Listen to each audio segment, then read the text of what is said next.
I'll destroy him before sunrise. Those 5 words, whispered by Chicago's most ruthless businessman at midnight, would nearly tear apart the only real thing Scarlett Hayes had ever found. 3 years building an empire. 30 years running from vulnerability. One broken pipe that changed everything. But when a billionaire falls for a working-class single father, the city's elite won't just watch. They'll wage war. Because love between different worlds doesn't get fairy tale endings in Chicago. It gets destroyed. Tonight, you'll discover whether a woman worth billions would sacrifice everything for a man worth nothing on paper. Drop your city in the comments. Let's see how far this story travels. Hit that like button and let's begin. The emergency call came through at 11:47 p.m. on a Tuesday that refused to end. Scarlett Hayes stood in her kitchen doorway, still wearing a charcoal Tom Ford suit that cost more than most people's monthly rent, staring at 2 inches of water spreading across Italian marble floors. Her phone pressed against her ear while a bored dispatcher promised someone would arrive within the hour, maybe 2. "I don't have 2 hours," Scarlett said quietly. Not angry, just factual. "Find someone now." She ended the call before the dispatcher could respond with another scripted apology. 30 years old, CEO of Hayes Architectural Group, personal net worth that fluctuated somewhere between 2.3 and 2.8 billion, depending on which financial magazine you trusted. And tonight, she stood helpless in her own home, watching water slowly destroy floors that cost $60,000 to install. Scarlett pulled off her heels, Louboutin, navy, impossibly uncomfortable, and stepped barefoot into the cold water. It soaked through her stockings immediately. She didn't flinch, just walked to the sink and turned off the valve underneath, which should have stopped this an hour ago before her building's maintenance staff went home. The penthouse was silent except for water dripping somewhere inside the walls. She hated that sound, hated the emptiness even more. 16 hours today. 17 yesterday. Tomorrow would probably hit 20 because the Minneapolis project needed complete redesign before Thursday's presentation. Her assistant Morgan had actually said, "You look tired," during this afternoon's meeting, which meant Scarlett looked half dead to everyone else. Her phone buzzed. A text from her mother. "Dinner this weekend? Your father wants to discuss the foundation vote." Scarlett deleted it without responding. Another text. Her ex-fiancé's name appeared on the screen. "Saw your quote in Forbes. Still pretending you don't miss what we had." She blocked the number. 3rd time this month. The water had stopped spreading, at least. Scarlett grabbed towels from the hallway closet, expensive Egyptian cotton that would be ruined within seconds, and threw them across the floor. They darkened immediately, soaking up thousands of dollars worth of flood damage that her insurance would fight about for months. Her phone rang. Unknown number. "Hayes? Ms. Hayes, this is Ethan Brooks with Emergency Plumbing Solutions. Got a call about a kitchen flood?" His voice caught her off guard. Calm. No artificial customer service brightness, just steady and direct. "Yes. How soon can you be here?" "I'm 15 minutes out. Just got the dispatch. Fair warning, though, I had to bring my daughter. Couldn't find a sitter this late. She'll stay in the truck, won't be any trouble." Scarlett blinked. "Your daughter?"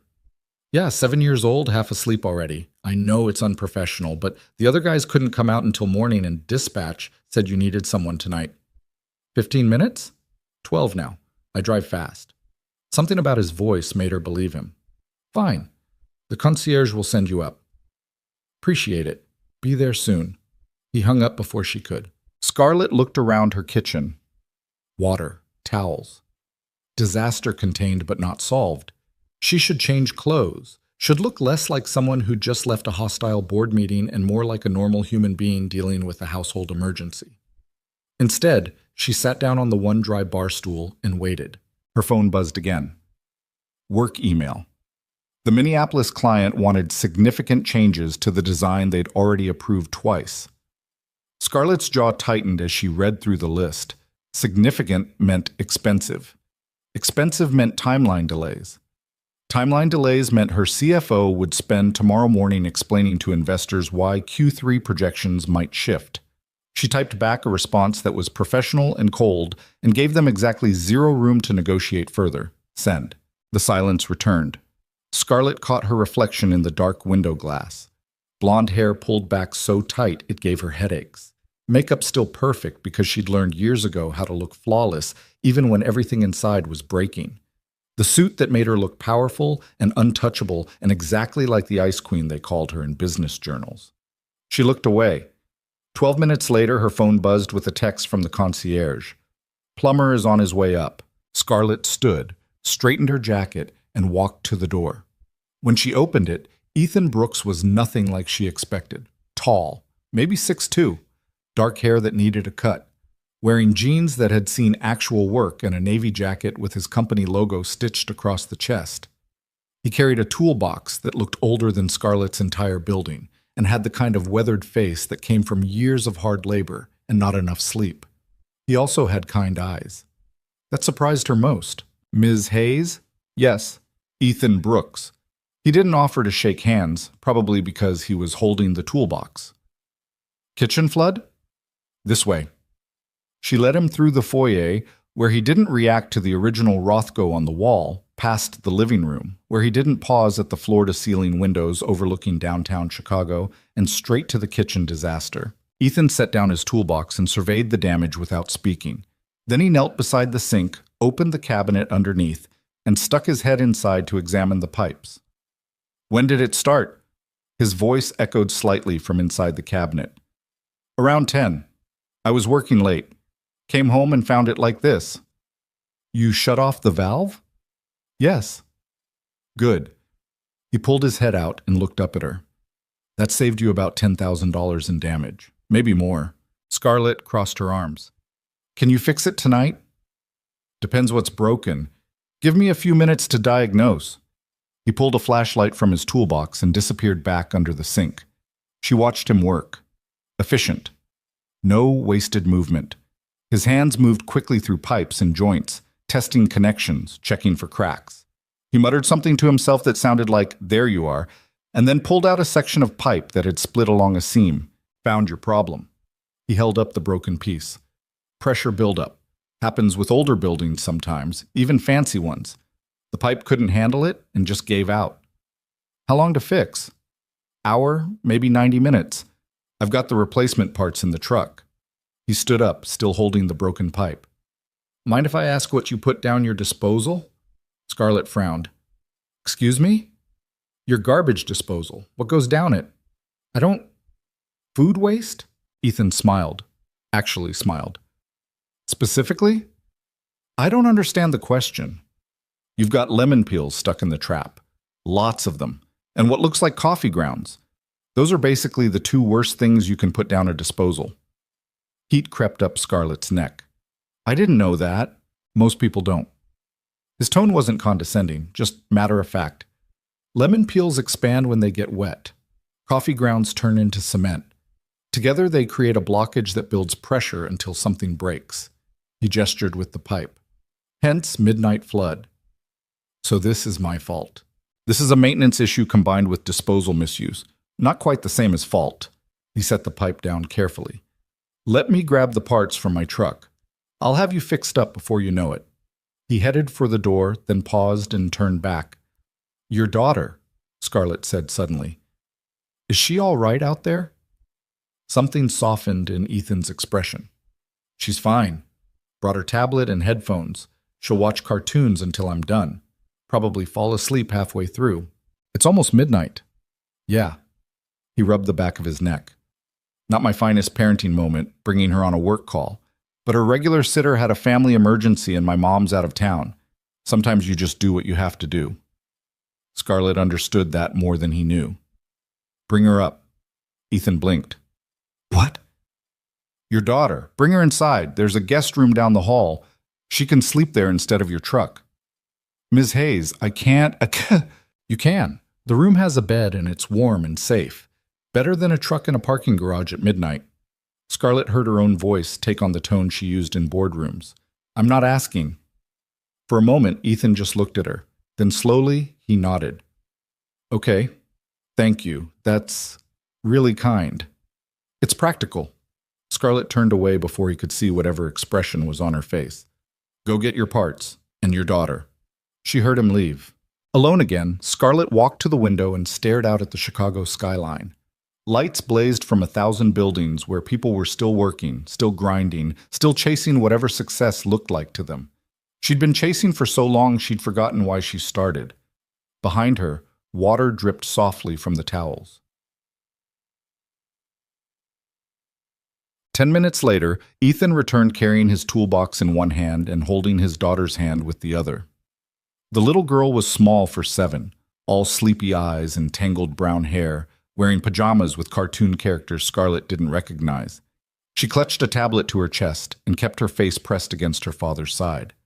"This is Sophie," Ethan said quietly. "Sophie, say hello to Miss Hayes." "Hi," Sophie whispered, not making eye contact. "Hello?" Scarlett had no idea how to talk to children. She dealt with architects and investors and city planners. 7-year-olds were completely outside her expertise. "The guest room is this way." She led them down the hall to a room she'd decorated 2 years ago and never used. White walls, comfortable bed, nothing personal. Sophie's eyes went wide when she saw it. "It's like a hotel," she breathed. "Better than a hotel," Ethan said. "Hotels don't let you watch cartoons until you fall asleep." Sophie giggled. Scarlett felt something strange in her chest, something she couldn't name. "I'll be working in the kitchen," Ethan told his daughter. "You need anything? Just come find me, okay?" "Okay, Daddy." He kissed the top of her head, and Sophie climbed onto the bed, already pulling up her tablet. Back in the kitchen, Ethan got to work. Scarlett should have gone to her office, should have tackled the 50 emails waiting in her inbox, or reviewed tomorrow's presentation notes. Instead, she found herself sitting on the bar stool again, watching Ethan replace the broken pipe. "You do this often?" she asked. "Midnight emergency calls?" "Couple times a week." He didn't look up from his work. "Most plumbing disasters happen at the worst possible times. Nobody's pipe bursts during business hours." "You've been doing this long?" 12 years. Started as an apprentice right out of high school. Got my license at 22. "No college?" "Couldn't afford it." Simple. No bitterness in his voice. "Besides, I'm good with my hands. College felt like it would have been a waste." Scarlett processed that. In her world, everyone had degrees, multiple degrees. Graduate programs and executive education and prestigious institutions listed on every resume. "What about your daughter's mother?" The question came out before she could stop it. "I'm sorry. That's too personal." "It's okay." Ethan adjusted something inside the pipe connection. "She left when Sophie was 2. Decided motherhood wasn't for her. Haven't heard from her since." "That must be difficult. Some days more than others." He glanced up at her. "But Sophie's the best thing that ever happened to me. Worth every sleepless night and missed meal and emergency plumbing call at midnight." The way he said it, like he meant every word, made Scarlett's throat tight. "You really love her." "More than anything in the world." Ethan returned to his work. "Being her dad is the only thing I've ever done that actually matters." Scarlett didn't know what to say to that. Her phone buzzed. Another work email. Another crisis that needed her attention immediately. She ignored it. "What about you?" Ethan asked, still focused on the pipes. "No Mr. Hayes waiting somewhere to help with the flood?" "No." "Boyfriend?" "No." "That surprises me." Scarlett raised an eyebrow. "Why? Woman like you, successful, smart, lives in a place like this?" He gestured vaguely at the penthouse. "Figured you'd have men lining up." "Men line up for a lot of reasons. Very few of them are good ones." Ethan looked at her then, really looked at her. And Scarlett felt seen in a way she hadn't experienced in years. "Yeah," he said quietly. "I imagine that's true." He went back to work. They fell into comfortable silence. Scarlett watched him replace gaskets and tighten connections and test the water pressure. His movements were confident, practiced. He knew exactly what he was doing. "Can I ask you something?" Ethan said after a while. "Go ahead." "Do you like lemon water?" Scarlett blinked. "What?" "Lemon water. That's a thing rich people drink, right? Lemon slices in fancy glasses?" Sometimes? That explains all the peels in your disposal." He grinned. "You're supposed to throw them away, not grind them up." "Nobody told me that." "I'm telling you now. Lemons in the trash, not the disposal." "Noted." "Also coffee grounds." "I don't even drink coffee." "Then why are there grounds in your pipes?" Scarlett thought about it. My housekeeper drinks coffee. She must dispose of the grounds there. Fire her. Excuse me? Ethan laughed. I'm kidding. Just tell her about the disposal thing. Save yourself another flood. Despite everything, the late hour, the disaster, the exhaustion, Scarlett found herself smiling. When was the last time she'd actually smiled? There, Ethan said, standing up and wiping his hands on a rag. All fixed. Water's back on, pressure's good, no leaks, you're back in business. He turned on the faucet to demonstrate. Clean water flowed smoothly. No drips, no floods, just a functioning sink. How much do I owe you? Scarlett reached for her phone. $300 for the emergency call, another $150 for parts. $450 total. She transferred $600 to his company account without blinking. Ethan's phone buzzed. He checked it and frowned. You sent too much. Consider it a tip for coming out this late, and for bringing your daughter. Ms. Hayes. Scarlett. He paused. Scarlett, you don't need to tip me extra. I was just doing my job. I tip based on quality of service. You provided excellent service. By fixing a pipe? By being professional and efficient and kind. She met his eyes. All three are rare, especially together. Ethan studied her for a moment. Then he nodded slowly. Okay. Thank you. Thank you. He packed up his tools, checked that everything was clean, and started to head for the door. Then he stopped. Can I say something that might sound weird? Sure. You seem lonely. Scarlett's breath caught. I don't mean that in a bad way, Ethan continued.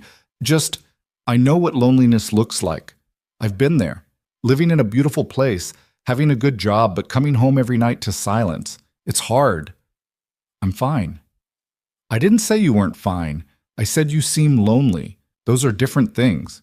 Scarlett wanted to argue, wanted to put up the walls she'd spent years building, wanted to remind him that he was the plumber, and she was the client, and this conversation had crossed about 15 professional boundaries. Instead, she said, You're right. Ethan's expression softened. For what it's worth. You were kind to my daughter tonight. Let her sleep in your guest room when you didn't have to. That's not something a lonely person does. That's something a good person does. I'm not. You are. Trust me on this. He headed down the hall to wake Sophie. Scarlett stood in her kitchen, surrounded by wet towels and broken pipes and the remnants of a disaster that had somehow turned into the most honest conversation she'd had in months. When Ethan returned carrying a sleepy Sophie, the little girl lifted her head from his shoulder and looked at Scarlett. Thank you for the bed, she mumbled. You're welcome. It was really comfy. I'm glad. Sophie smiled.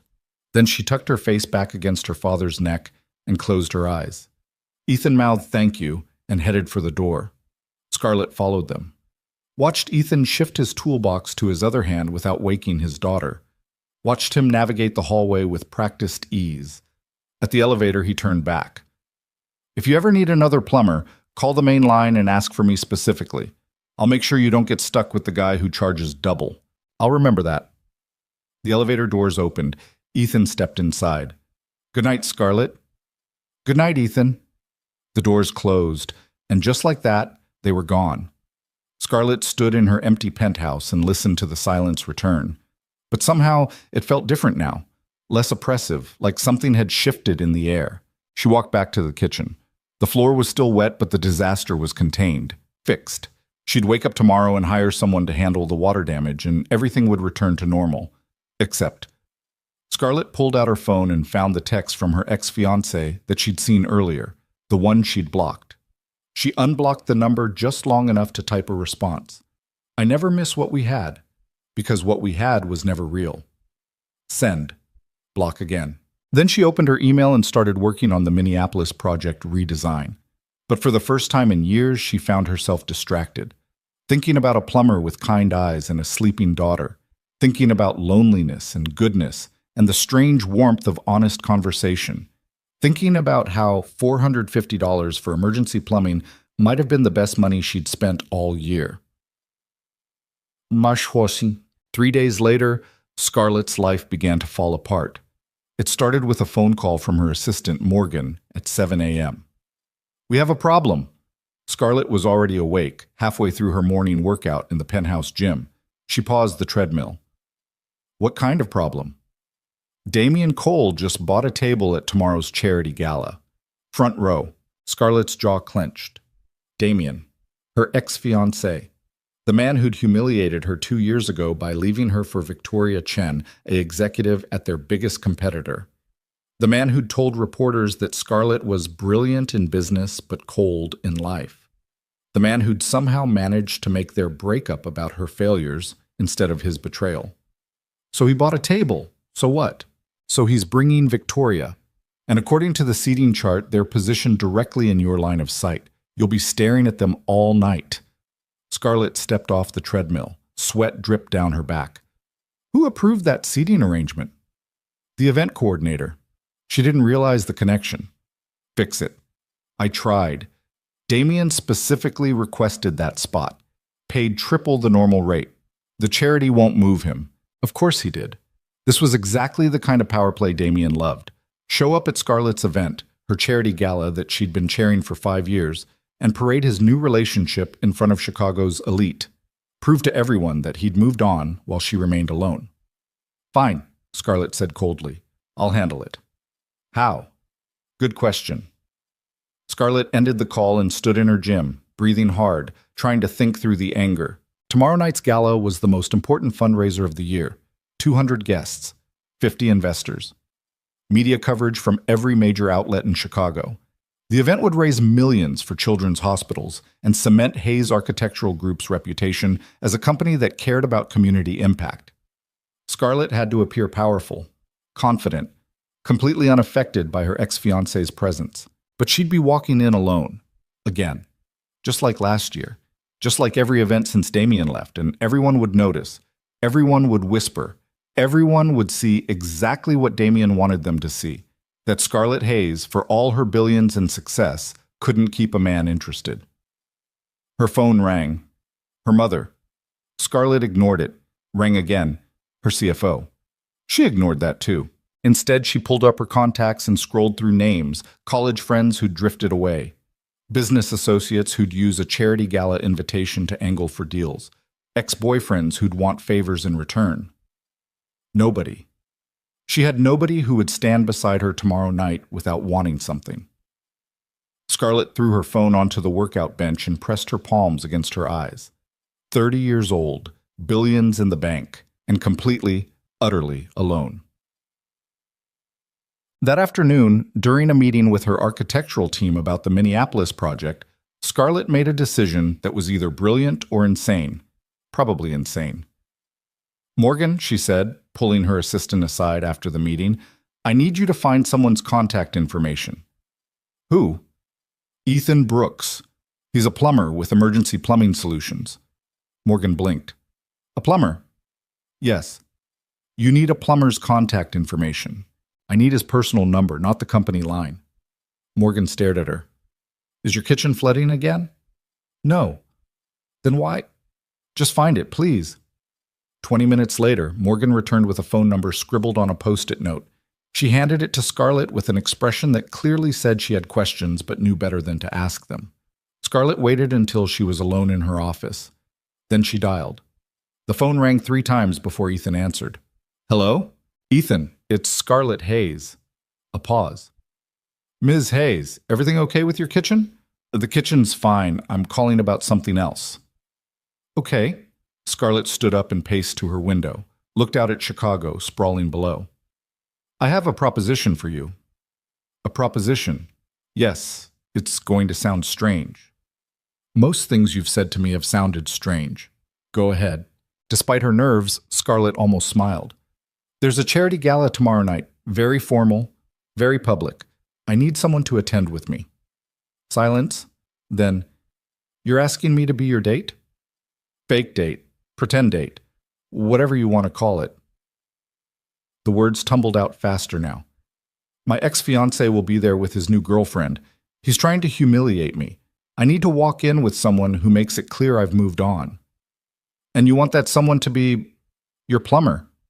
Yes. More silence. Scarlett's stomach twisted. This was insane. Completely insane. She was a billionaire CEO asking a working-class single father to be her fake date to a society event. He was going to say no. Of course he was going to say no. "What's in it for me?" Ethan asked finally. "I'll pay you. Name your price." "I don't want money." "Then what do you want?" "Nothing." His voice was quiet. "If you need someone to stand beside you tomorrow night, I'll do it. No payment required." Scarlett's throat tightened. "Why?" "Because you were kind to my daughter. Because you seem like you're dealing with something hard, and I know what that feels like. Because maybe I want to help. You don't even know me. I know you're lonely. I know you're successful. I know you let a 7-year-old sleep in your guest room at midnight when you could have said no." She heard him take a breath. "That's enough." Scarlett closed her eyes. "Okay," she whispered. "Okay. Thank you. What time should I pick you up?" 7. The event starts at 8. "I'll be there." "Ethan?" "Yeah?" "You'll need a tuxedo. I can arrange." "I've got one." "You have a tuxedo?" "Had to rent one for my cousin's wedding last year. Still fits." He paused. "I clean up okay, Scarlett. Promise." "I believe you."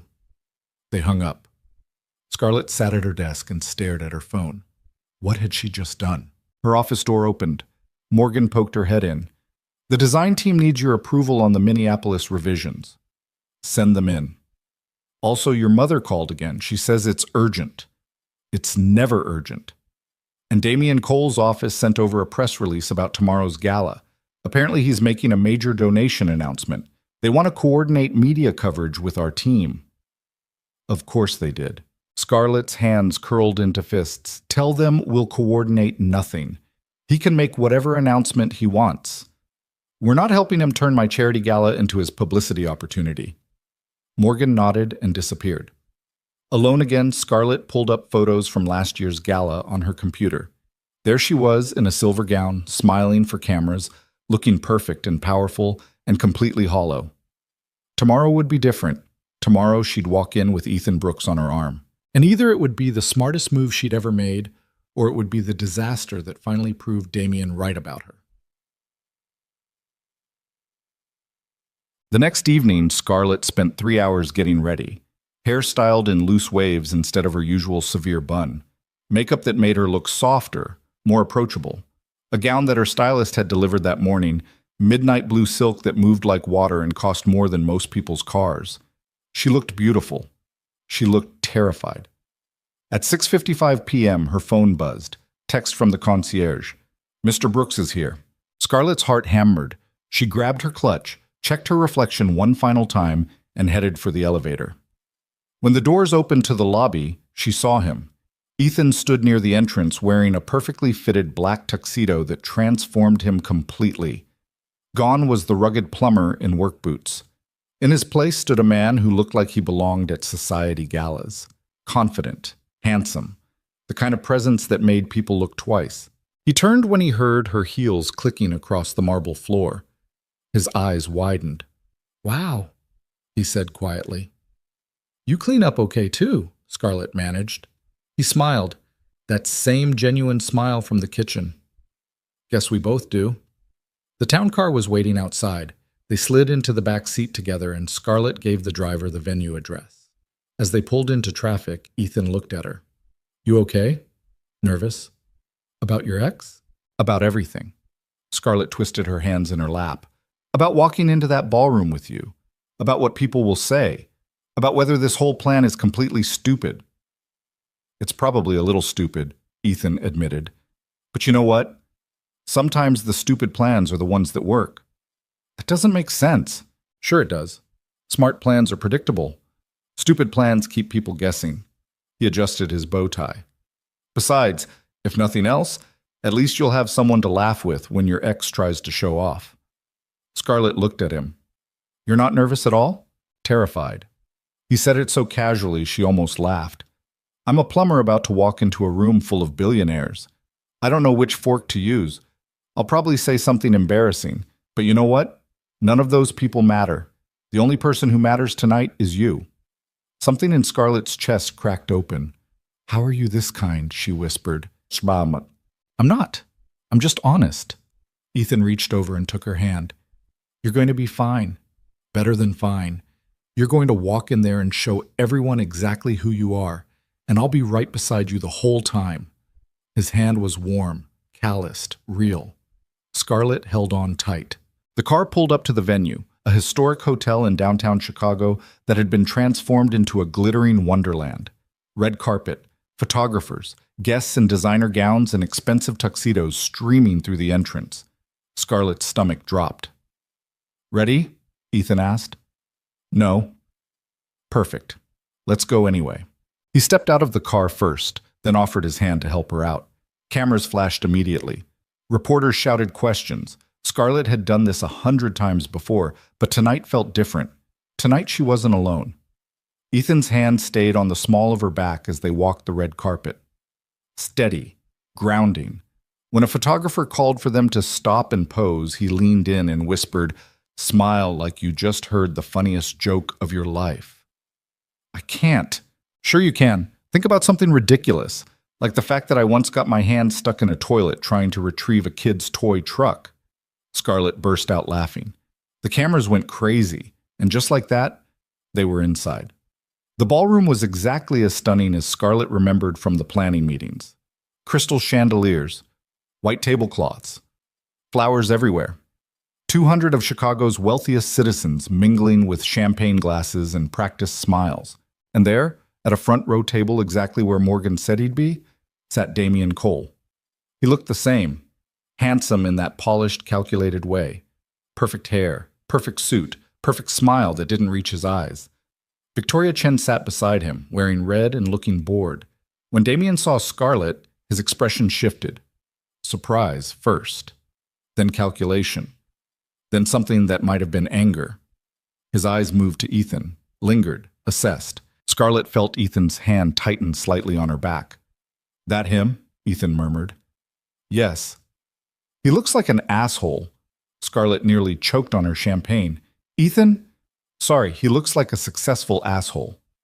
This time she did laugh. People turned to look at them, whispered.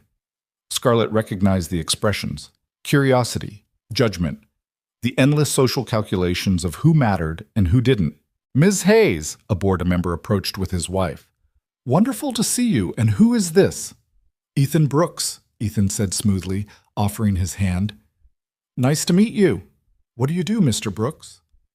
"I'm a plumber." The board member blinked. Plumber?" "Yes, sir. Emergency repairs mostly.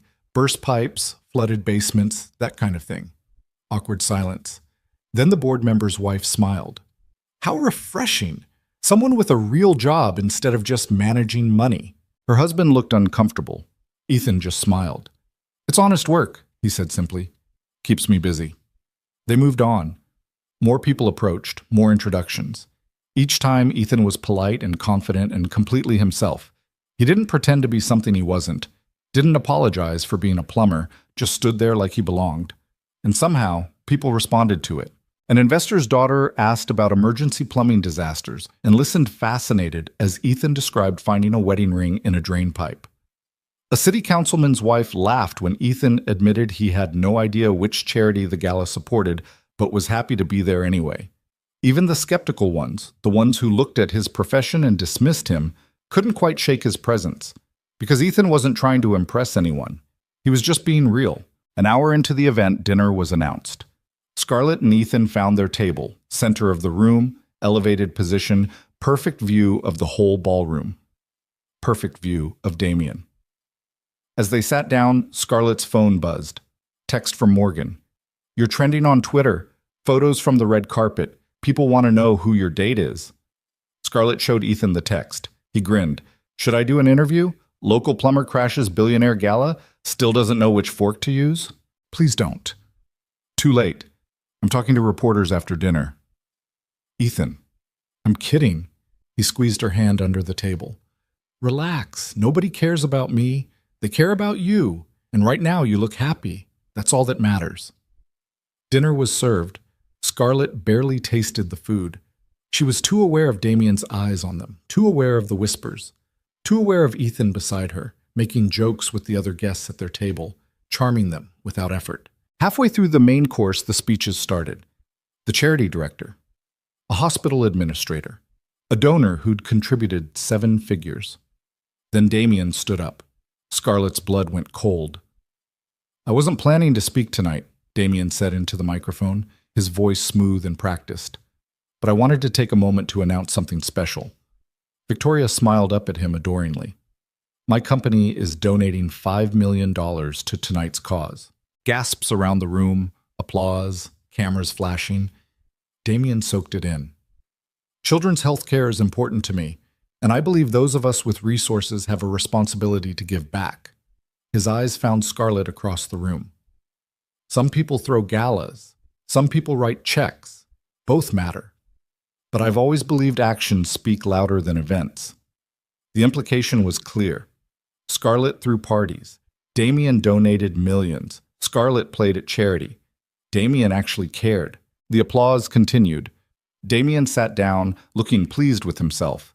Beside Scarlett, Ethan leaned close. "Want me to punch him?" "What?" "I'll do it. I'll walk right over there and punch him in his smug face."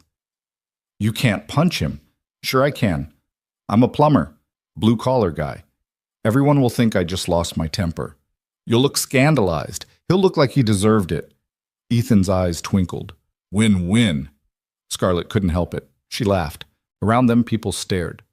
But she didn't care anymore. "Don't punch him," she said. "You sure?" "Positive." "Your loss." "I throw a good punch." The speeches ended. Music started. People moved to the dance floor. Ethan stood and offered his hand. "Dance with me." "I don't." "Yes, you do. Come on." Scarlett let him pull her onto the floor. He wasn't a perfect dancer. Got the steps wrong sometimes. Stepped on her foot once. But he held her close and smiled when she corrected him and made the whole thing feel less like performance and more like fun. Over his shoulder, Scarlett saw Damien watching them. Saw Victoria say something to him. Saw his jaw tighten. "Good." "You're thinking about him," Ethan said quietly. "How did you know?" Your shoulders tensed. He spun her gently. "Stop thinking about him. Think about this moment, right now, you and me and terrible dancing. You're not terrible." "I'm definitely terrible, but you're too polite to say so." Scarlett smiled against his shoulder. "Thank you for being here. Thank you for asking me." They danced through 2 more songs. Then Ethan guided her off the floor and toward the balcony. Outside, Chicago glittered below them. Cold air, clear sky, blessed silence after the ballroom chaos. Scarlett leaned against the railing and breathed. "Better?" Ethan asked. "Much better." He stood beside her, not touching, just present. "You know what I think?" "What?" "I think you don't need to prove anything to anyone in that ballroom." "Easy for you to say. Is it?" Ethan turned to face her. "Scarlett, you're one of the most successful people in this city. You built an empire. You're changing skylines. You're raising millions for sick kids. What exactly do you still need to prove?" "That I'm not cold, that I'm not broken, that I can be loved." The words came out before she could stop them. Ethan's expression softened. "You're not broken." "Damien thinks I am." "Damien's an idiot." He said it so matter-of-factly that Scarlett almost believed him.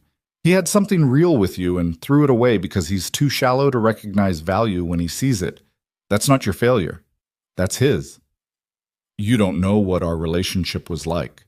I know he hurt you. I know he's in there trying to hurt you again. And I know none of that means you're broken." Ethan reached out and tucked a strand of hair behind her ear. "You're just human, like the rest of us." Scarlett's eyes burned. "I don't cry," she whispered. "Okay. I haven't cried in years." "Okay.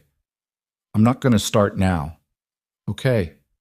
A tear slid down her cheek anyway. Ethan gently wiped it away with his thumb.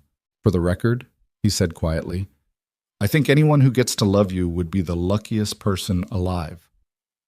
Scarlett's breath caught. Before she could respond, the balcony door opened. Morgan appeared, looking frantic. "Scarlett, we have a situation." Inside, chaos had erupted. A reporter had somehow gotten past security and was interviewing Damien about his $5 million donation. Cameras everywhere. Damien basking in attention while Victoria posed beside him. He's turning your event into his publicity stunt, Morgan hissed. Just like you said he would. Scarlett's hands clenched into fists. All night she'd played it cool, stayed composed, let Damien have his moment. But this was her gala, her charity, her event that she'd spent months planning, and Damien was stealing it. "Ms. Hayes," the reporter spotted her.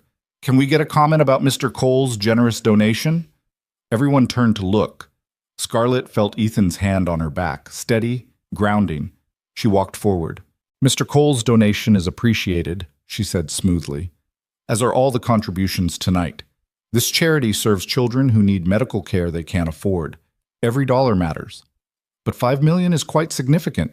Yes, significant enough that I'm sure Mr. Cole will be thrilled to hear that Hayes Architectural Group will match it." Dead silence. Damien's smile froze. "Match it?" the reporter repeated. "Dollar for dollar. $5 million from Cole Industries, $5 million from Hayes Architectural Group, $10 million total for children's health care." Scarlett smiled pleasantly. "Thank you for bringing attention to such an important cause, Damien. Your generosity inspired me to do the same." The reporter's eyes went wide. "Ms. Hayes, that's incredibly generous. It's necessary." Scarlett kept her voice calm, professional. "These children deserve our help. Mr. Cole understood that. I'm simply following his excellent example." She turned away before Damien could respond. Behind her, she heard Morgan whisper, "Holy shit." Ethan was grinning when she reached him. "That was perfect," he murmured. "That was expensive. Worth every penny." They slipped back outside onto the balcony. Scarlett's heart was racing. $5 million. She'd just committed $5 million on impulse because her ex-fiancé had tried to upstage her at her own event. Her CFO was going to kill her. "You're panicking," Ethan observed. "I just spent $5 million out of spite." "No. You just spent $5 million helping sick kids." He leaned against the railing. "There's a difference. My board is going to lose their minds. Let them. You're the CEO. You make the calls." Scarlett laughed shakily. "That's not how boards work." Maybe it should be. Behind them, through the glass doors, she could see Damien's face, red, angry. Victoria trying to calm him down while reporters swarmed. Scarlett had beaten him at his own game, and it felt incredible. "Thank you," she said quietly. "For what?" "For being here, for making me laugh, for reminding me that I don't have to prove anything." She turned to face Ethan. Tonight could have been horrible. Instead it was fun? Surprisingly, yes. Ethan smiled. "Good. You deserve fun." They stood there in comfortable silence, watching Chicago sparkle below them. Inside, the gala continued, music and dancing and wealthy people celebrating their own generosity. But out here, on this balcony, with the cold air and honest company, Scarlett finally felt like herself again. Not the Ice Queen, not the billionaire CEO, just Scarlett. "Can I tell you something?" Ethan said after a while. "Sure." "Tonight was one of the best nights I've had in years." Scarlett blinked. "Really?" "Really. I got to wear a tuxedo, eat fancy food, dance with a beautiful woman, and watch her destroy her ex-fiancé with strategic charity donations." He grinned. "That's a pretty good Friday night." "Most people would find this whole situation insane." "Most people are boring." Scarlett laughed. They stayed outside until the cold became unbearable, then slipped back into the warmth of the ballroom. The event was winding down, guests saying goodbyes. Damien and Victoria had already left, apparently. "Guess he couldn't handle the competition," Ethan whispered. Scarlett smiled. As they walked toward the exit, a woman approached, elderly, elegant, dripping in diamonds. "Ms. Hayes, a word?" Scarlett recognized her. Margaret Whitmore, old money, major donor, one of the most influential women in Chicago philanthropy. "Of course, Mrs. Whitmore." The older woman's eyes flicked to Ethan, then back to Scarlett. "I wanted to say how refreshing it was to see you with someone genuine tonight. Your young man has excellent manners." "Thank you." "Too many of these events are full of peacocks showing off their feathers. Mr. Brooks seems like he actually cares about substance." She smiled. "Don't let that one go, dear. Good men are rare." She walked away before Scarlett could explain that Ethan wasn't actually her boyfriend. "She thinks we're together," Scarlett said quietly. "Yeah. We should probably clarify. Or we could just let people think what they want to think." Ethan offered his arm. Come on, let's get you home. The ride back to her penthouse was quiet, comfortable. Scarlett felt exhaustion settling in, the good kind that came after surviving something difficult. When they pulled up to her building, Ethan walked her to the door. Thank you again, Scarlett said, for everything. Anytime. I mean it. You saved me tonight. Pretty sure you saved yourself. I just stood there looking pretty in a tuxedo. Scarlett smiled. You did more than that. They stood in the lobby, neither quite ready to say goodbye.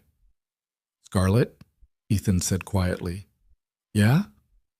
If you ever need someone to stand beside you again, charity event, board meeting, random Tuesday afternoon, call me, okay? Okay. I'm serious. I know. He leaned in and kissed her cheek, quick, gentle, completely unexpected. Then he was gone, heading back to the car before Scarlett could process what just happened. She rode the elevator up to her penthouse in a daze. Inside, the silence greeted her. But tonight, it didn't feel oppressive. Tonight, it felt peaceful. Scarlett changed out of her gown, washed off her makeup, and climbed into bed. Her phone buzzed. Text from Morgan. You're all over social media. People are calling you the hero of the night. Damien's PR team is scrambling. Another text. From a number she didn't recognize. Got home safe. Sophie wants to know if you really have a chandelier the size of our apartment. Thanks again for tonight. Ethan. Scarlett smiled and typed back. Tell Sophie it's not that big. Thank you for being my fake date. His response came immediately. Best fake date I've ever had. She fell asleep with her phone still in her hand, and for the first time in months, she didn't dream about work or loneliness or the empire she'd built around herself like a fortress. She dreamed about dancing and laughter and a plumber with kind eyes who made her remember what it felt like to be human again. The Monday morning sunlight cut through Scarlett's office windows like an accusation. She'd been at her desk since 6, reviewing the financial implications of her impulsive $5 million matching donation. The numbers weren't catastrophic. Hayes Architectural Group could absorb the hit. But her CFO had already sent 3 increasingly frantic emails demanding an emergency board meeting. Scarlett ignored all of them. Instead, she found herself scrolling through social media coverage of the gala. Photos of her and Ethan on the red carpet, articles praising her surprise announcement and commitment to children's health care, a few gossip columns speculating about her mysterious date. One headline made her pause. Ice Queen melts. Scarlett Hayes shows up with blue-collar boyfriend matches ex's donation in epic power move. Her phone buzzed. Morgan appearing in the doorway before Scarlett could even look up. Your mother is in the lobby, Morgan said. She doesn't have an appointment but insists on seeing you immediately. Perfect. Exactly what this Monday needed. Send her up. 5 minutes later, Patricia Hayes swept into the office wearing Chanel and disapproval in equal measure.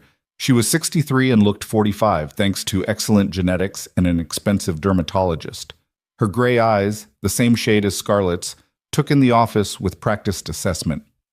You're trending on Twitter, Patricia said without preamble. Good morning to you too, Mother. Who is he? Scarlett set down her coffee. Who is who? The man from the gala, the one you've been photographed with, the one who looks like he works with his hands. Patricia's tone made it sound like a disease. His name is Ethan Brooks. He's a plumber. Her mother's expression didn't change. Years of practice at charity luncheons had taught Patricia Hayes how to maintain perfect composure even when horrified. A plumber? Yes. You brought a plumber to the Children's Healthcare Gala. I brought a friend to a charity event. His profession is irrelevant.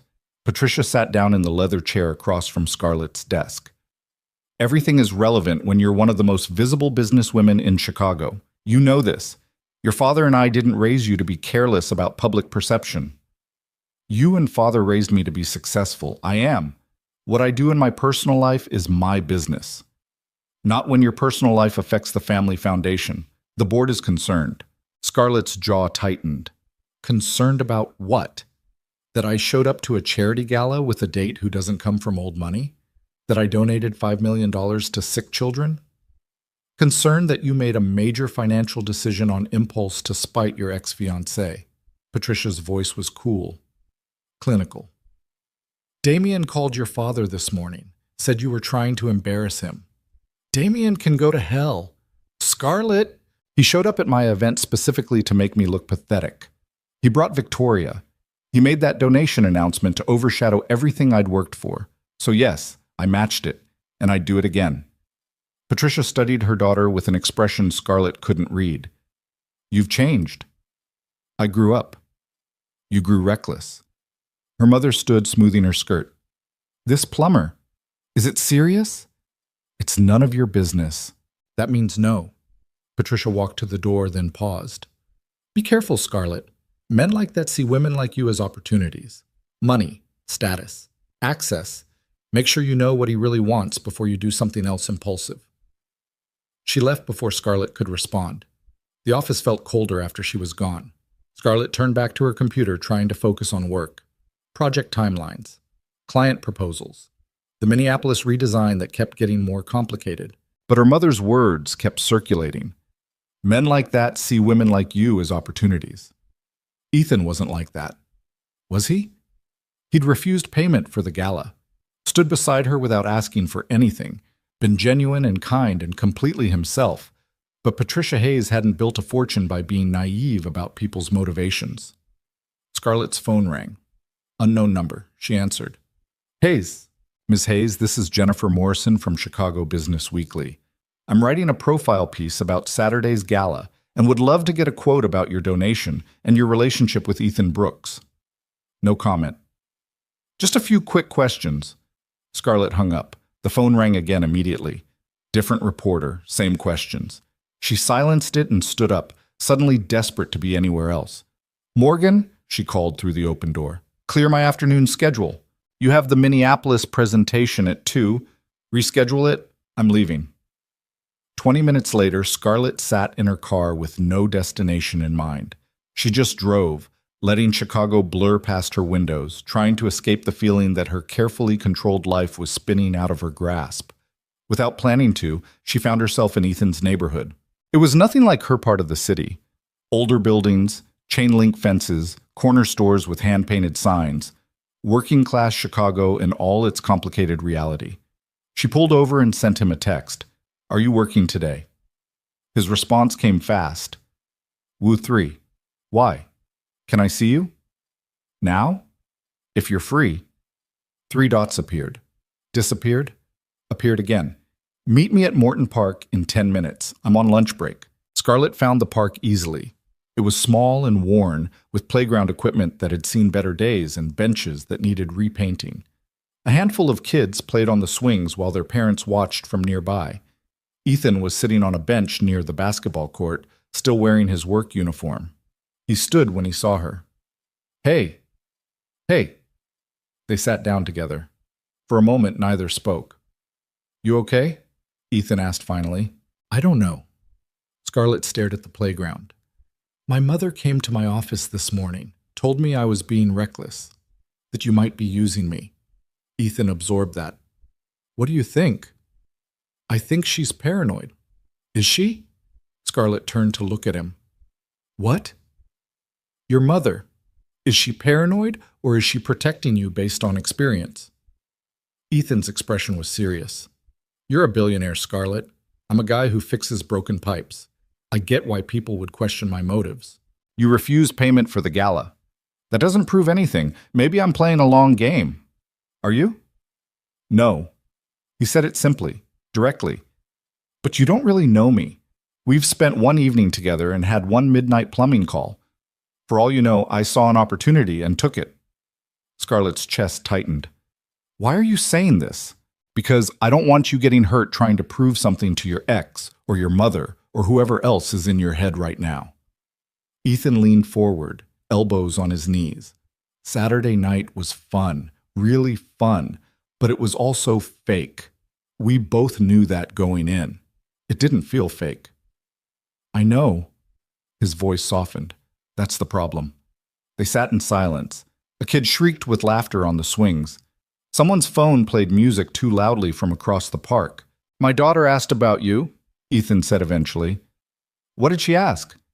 If you were my girlfriend, if you were coming over for dinner, if she'd get to see you again. He ran a hand through his hair. I told her we were just friends, that you were busy with work. She looked disappointed. I'm sorry. Don't be. I'm the one who brought her into this situation without thinking it through. Ethan glanced at Scarlett. Sophie gets attached easily, especially to women. She doesn't remember her mother, doesn't have a mom figure in her life. So when someone kind shows up and lets her sleep in a fancy guest room and seems interested in her dad, she builds stories. Scarlett understood. You're trying to protect her.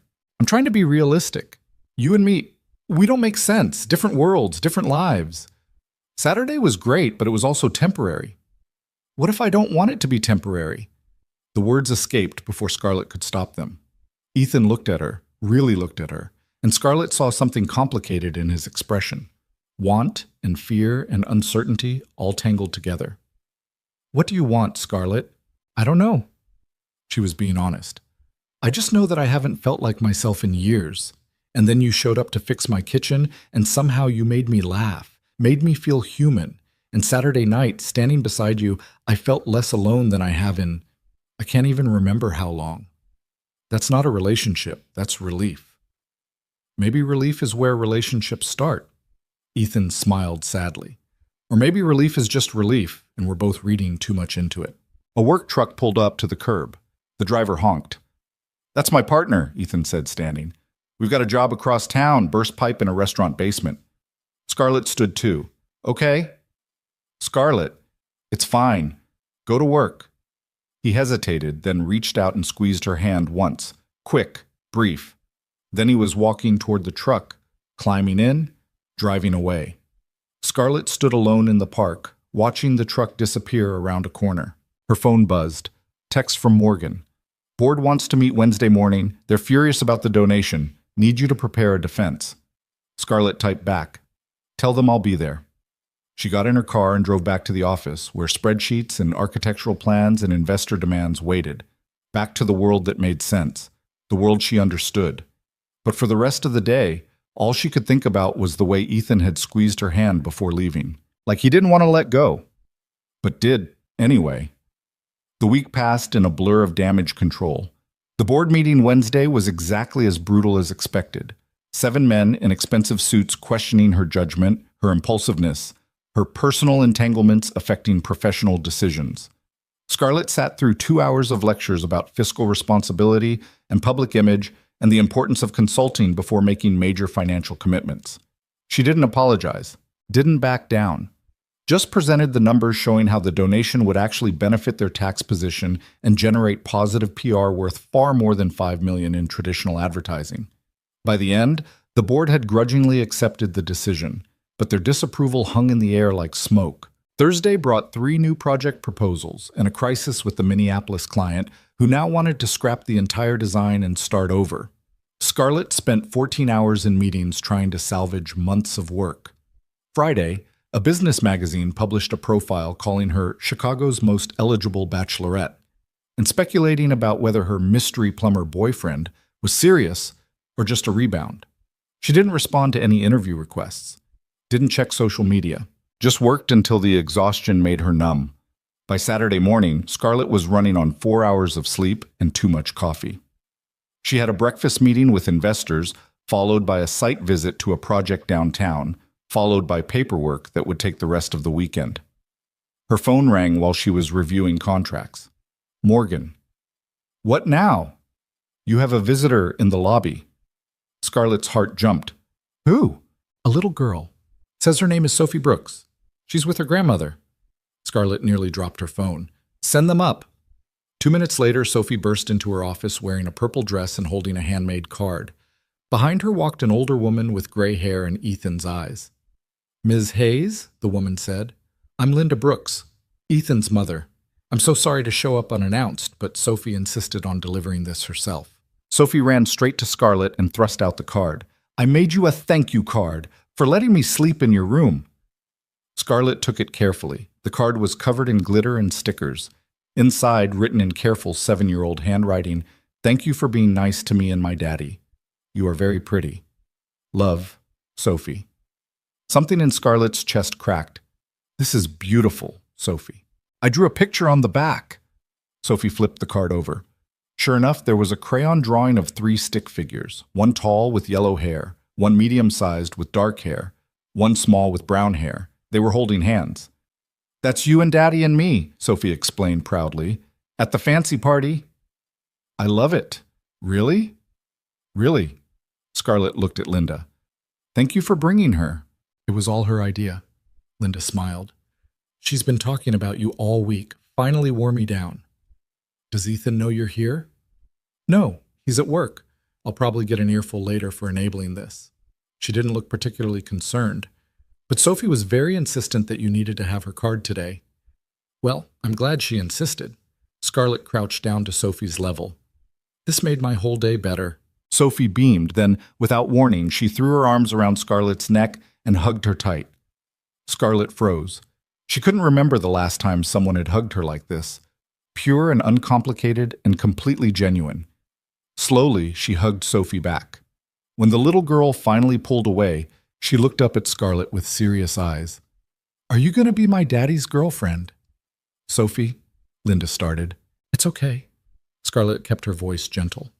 "That's a good question. The answer is I don't know. Your daddy and I are friends. We like each other. But grown-up relationships are complicated. Daddy says you're really smart." "Did he?" "Yeah, and really nice, and really pretty." Sophie counted on her fingers. "And that you work too much and probably need more friends." Despite everything, Scarlett laughed. "He said all that?" "Uh-huh. Grandma asked if he liked you, and he got all weird and quiet." Sophie lowered her voice conspiratorially. "That means he likes you. He always gets quiet when he likes something." Linda looked mortified. "Sophie, we should let Ms. Hayes get back to work." "Wait." Scarlett stood up, making a decision that was either brilliant or insane. Probably insane. "What are you two doing this afternoon?" "Nothing," Sophie said immediately. "We're just running errands," Linda added. "Would you like to have lunch with me? There's a cafe downstairs. My treat." Sophie's eyes went wide. "Really? Really?" Scarlett looked at Linda. "If that's okay with you."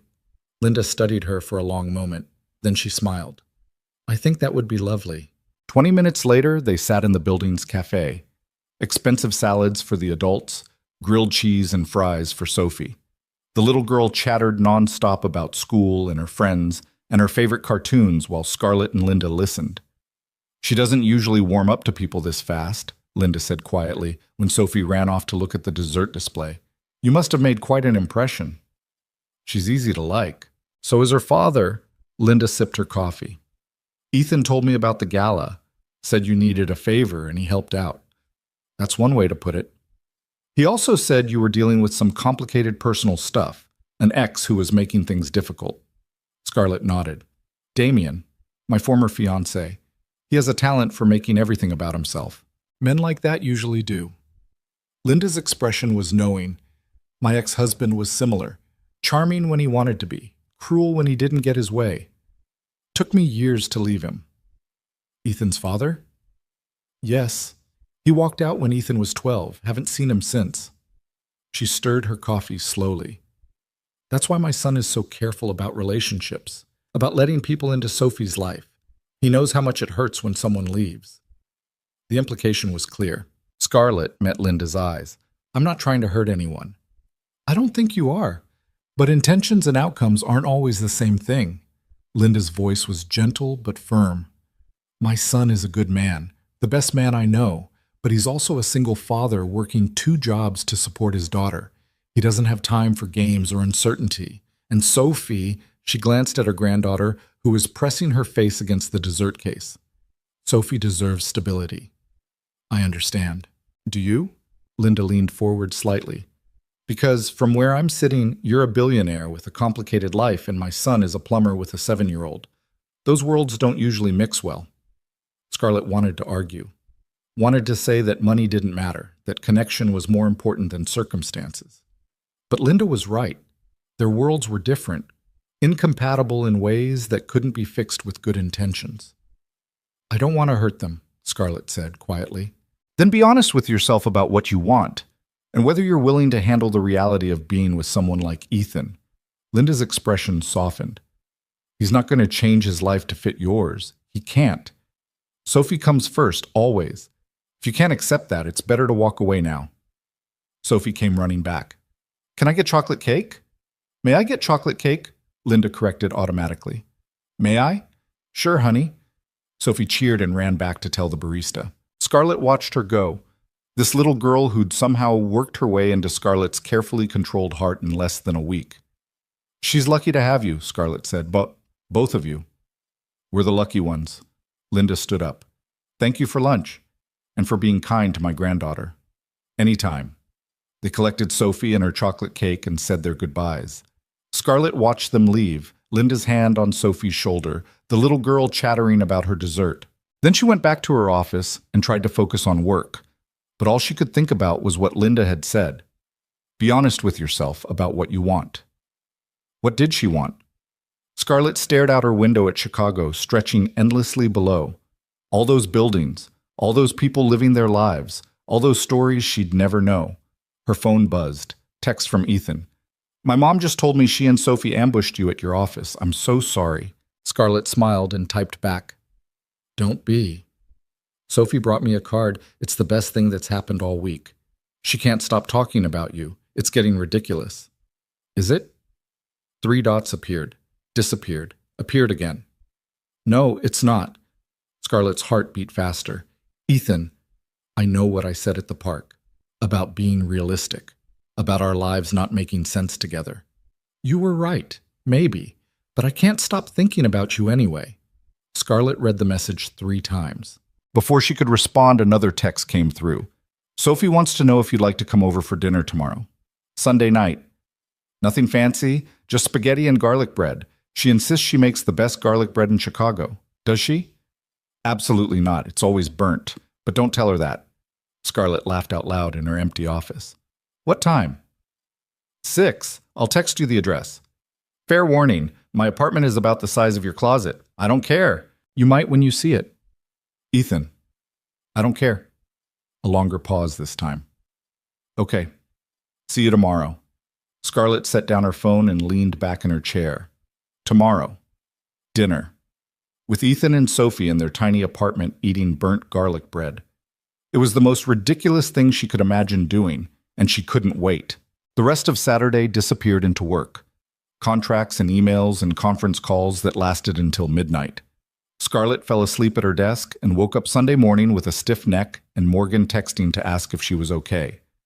She spent the morning anxious and distracted, trying on 6 different outfits before settling on jeans and a simple sweater. Nothing designer, nothing that screamed billionaire, just normal. At 5:45, she stood outside a 3-story apartment building in a neighborhood that was clean but clearly working class. The address Ethan had texted her. Scarlett took a deep breath and pressed the buzzer for apartment 2B. Hello? Sophie's voice crackled through the intercom. Hi, Sophie. It's Scarlett. A shriek of excitement. Daddy, she's here! The door buzzed, and Scarlett climbed 2 flights of stairs to find Sophie waiting in the hallway, bouncing on her toes. You came! Of course I came. You invited me. Sophie grabbed her hand and pulled her into the apartment. It was small. Really small. Living room and kitchen combined into one space. A worn couch. A TV that was at least 10 years old. Toys scattered across the floor. Children's drawings taped to the refrigerator. And Ethan standing at the stove wearing jeans and a t-shirt, stirring a pot of sauce. He looked up when she entered, smiled. Hey. Hey. For a moment, they just looked at each other.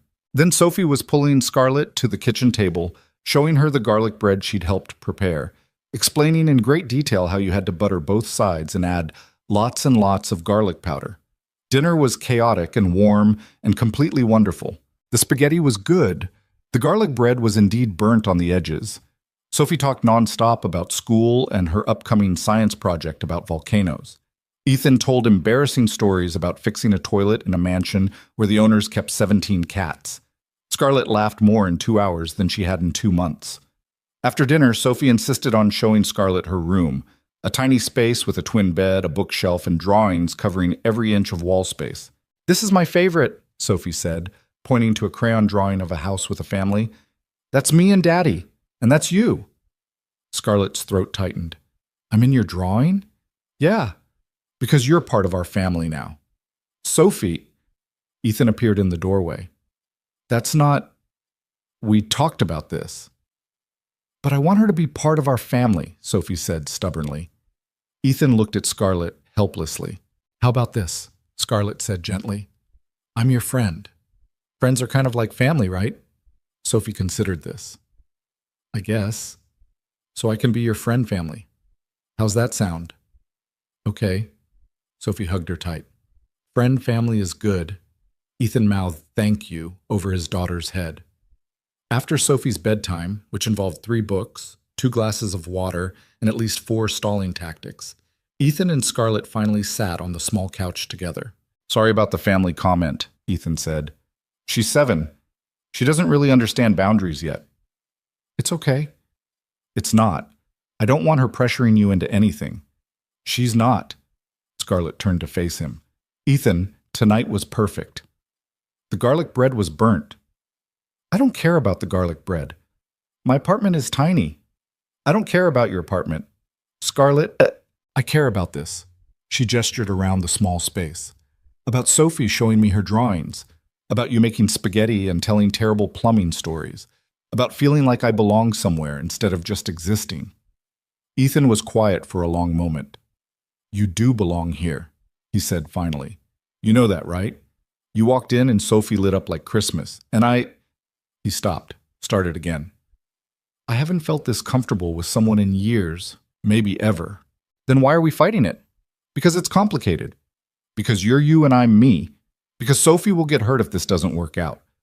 Because Scarlett kissed him. She didn't plan it, didn't think about it, just leaned forward and pressed her lips to his, cutting off whatever reason he was about to give. For half a second, Ethan froze. Then he was kissing her back.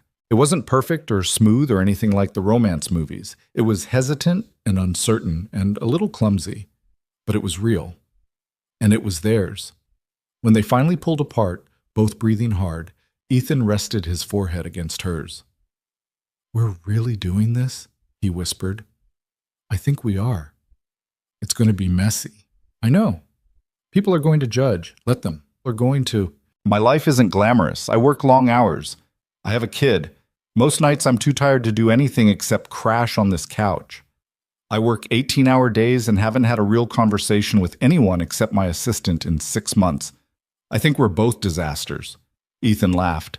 When you put it that way, we fit. Scarlett pulled back enough to meet his eyes. However little sense it makes on paper, we fit. Yeah. He tucked a strand of hair behind her ear. We do. They sat together in the quiet apartment, listening to Sophie's soft breathing from the next room, letting the reality of what they'd just started sink in. Tomorrow would bring complications, questions, judgment from people who didn't understand. But tonight, none of that mattered. Tonight, Scarlett Hayes sat on a worn couch in a tiny apartment and felt more at home than she'd ever felt in her luxury penthouse. And that was enough. Scarlett left Ethan's apartment at 11, after Sophie had been asleep for hours, and they'd spent the evening talking on the couch like teenagers afraid to be caught. She drove home through empty Chicago streets with her lips still tingling and her mind racing. What had she just done? Kissed a plumber? Started something real with a man who lived in a world completely opposite to hers, opened herself up to complications she couldn't control, and somehow none of it felt like a mistake. Her penthouse felt especially empty when she walked in. Too much space, too much silence. She stood in her kitchen, the same kitchen where this had all started with a broken pipe, and pulled out her phone. Text from Ethan. Sophie's already planning your next visit. Fair warning. Scarlett smiled and typed back. Tell her I'm already looking forward to it. You sure about this? About us? No. But I'm doing it anyway. That's either very brave or very stupid. Probably both. Good. I like both. She fell asleep that night with her phone on the pillow beside her, a smile on her face, and absolutely no idea how complicated things were about to become. Monday morning arrived with a crisis. Scarlett was in her office reviewing quarterly projections when Morgan burst through the door without knocking, phone in hand, face pale. We have a problem. Scarlett looked up. What kind? Gossip column. Posted an hour ago. Morgan set her phone on the desk. It's bad. The headline read, Billionaire's blue-collar boy toy, Scarlett Hayes slumming it with single dad plumber. Scarlett's stomach dropped as she read the article. It was vicious. Called Ethan a charity case and a gold digger, speculated that Scarlett was having a quarter-life crisis and rebelling against her upbringing. Included photos of her leaving Ethan's apartment building last night. Someone had been watching, following her. "There's more," Morgan said quietly. Business Insider picked it up. So did 3 other outlets. Your publicist has been fielding calls all morning.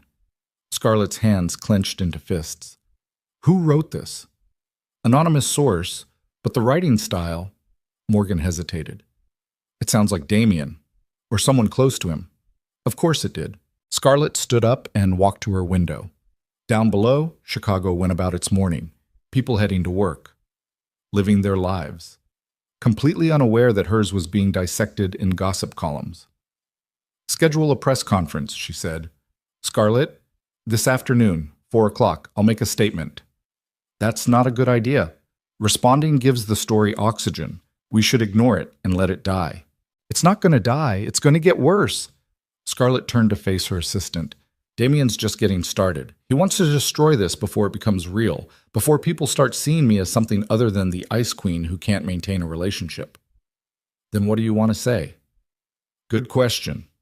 Scarlett pulled out her phone and texted Ethan. We need to talk. Can you call me? He called 30 seconds later. I saw the article, Ethan said without preamble. I'm sorry. Don't apologize. This isn't your fault. Scarlett, they're calling me a gold digger, saying I'm using you for money, that Sophie and I are... His voice cracked slightly. That we're some kind of scam. I know, and I'm going to fix it. How? Press conference this afternoon. I'm going to set the record straight. Silence on the other end. Then, what does that mean? Scarlett closed her office door for privacy. It means I'm going to tell them the truth. That we're together. That you're not using me. That they can write whatever garbage they want, but it won't change the facts. Scarlett, that's going to make everything worse. They'll dig into my life, Sophie's life, my finances, everything. I know. I don't know if I can handle that. If I can put Sophie through that. Scarlett's chest tightened. What are you saying? Ethan was quiet for a long moment. She could hear him breathing, could imagine him in his truck between jobs, trying to figure out how to navigate this mess. I'm saying maybe your mother was right, he said finally. Maybe this doesn't work. Maybe we should end it now before it gets worse. You want to end this? I want to protect my daughter. From what? From me? From being collateral damage in your world. His voice was strained. Sophie's 7, Scarlett. She doesn't understand gossip columns and paparazzi and business rivals trying to destroy people. All she knows is that suddenly her picture might be in newspapers because her dad is dating someone famous. I won't let that happen. You can't control it. Neither can I. He took a shaky breath. Maybe we moved too fast. Maybe Sunday night was a mistake. The word hit Scarlett like a physical blow. Sunday night wasn't a mistake, she said quietly. Then what was it? Because right now it feels like I just dragged my kid into a nightmare. Ethan, I have to go. I'm on a job site. Wait. The line went dead. Scarlett stood in her office, phone pressed to her ear, listening to silence. Morgan knocked softly and entered. The publicist wants to know what you're planning to say at the press conference. Scarlett set down her phone. Cancel it. What? Cancel the press conference. We're not responding. But you just said... I changed my mind. Let the story run its course. Ignore it like you suggested. Morgan studied her carefully. What happened? Nothing. Scarlett returned to her desk and pulled up a contract that needed reviewing. Get me the Minneapolis team on the phone in 20 minutes. We need to finalize those revisions. Scarlett, 20 minutes, Morgan. Her assistant left, closing the door quietly behind her. Alone again, Scarlett stared at the contract without seeing it. The words blurred together. All she could think about was Ethan's voice on the phone. Maybe Sunday night was a mistake. Her phone buzzed. Text from her mother. Saw the article. Call me. Scarlett deleted it. Another text. From Damien. Told you it wouldn't last. He was never in your league. She blocked the number again. Her office line rang. Morgan's voice came through the speaker. Minneapolis team on line 2. Scarlett picked up and spent the next 3 hours in meetings. Pushed Ethan out of her mind, focused on work. Let the familiar rhythm of negotiations and project timelines drown out everything else. It almost worked. That evening, she sat in her penthouse with a glass of wine she didn't drink and a view she didn't see. Her phone stayed silent. No text from Ethan, no calls. Just silence. At 9 o'clock, someone knocked on her door. Scarlett wasn't expecting visitors. The concierge always called first. She checked the security camera and her breath caught. Linda Brooks stood in the hallway looking tired and determined. Scarlett opened the door. "Mrs. Brooks, may I come in?" "Of course." Linda entered and took in the penthouse with one sweep of her eyes. If she was impressed, she didn't show it. "Sophie's with a friend tonight," Linda said. "Ethan doesn't know I'm here. Would you like to sit down?" "No, this won't take long." Linda turned to face her. "My son called me this afternoon, told me about the article, about ending things with you." Scarlett's throat tightened. He made the right choice. For Sophie. Did he? Or did he panic and make the safe choice instead of the right one? I don't understand. Linda walked to the windows and looked out at the city. When Ethan's father left, it nearly destroyed him. He was 12 years old, thought it was his fault, spent years believing that he wasn't enough to make someone stay. She paused. Then Sophie's mother left, and it confirmed everything he'd been afraid of, that he wasn't worth staying for. That's not true. I know it's not. You know it's not. But Ethan believes it, deep down. And when things get hard, his instinct is to leave first, before he gets left again. Scarlett absorbed this. You think he's pushing me away because he's afraid. I think he's terrified. Because you matter. Because Sophie's attached to you. Because this thing between you two is real, and real things can hurt. Linda turned to face her. The question is, what are you going to do about it? What can I do? He ended it. He panicked. There's a difference. Linda's expression softened slightly. Look, I came here because Sophie's been crying all evening. She doesn't understand why you're not coming over anymore, why everything changed so suddenly, and I realize that my son is about to make the same mistake his father did, walking away from something good because he's scared.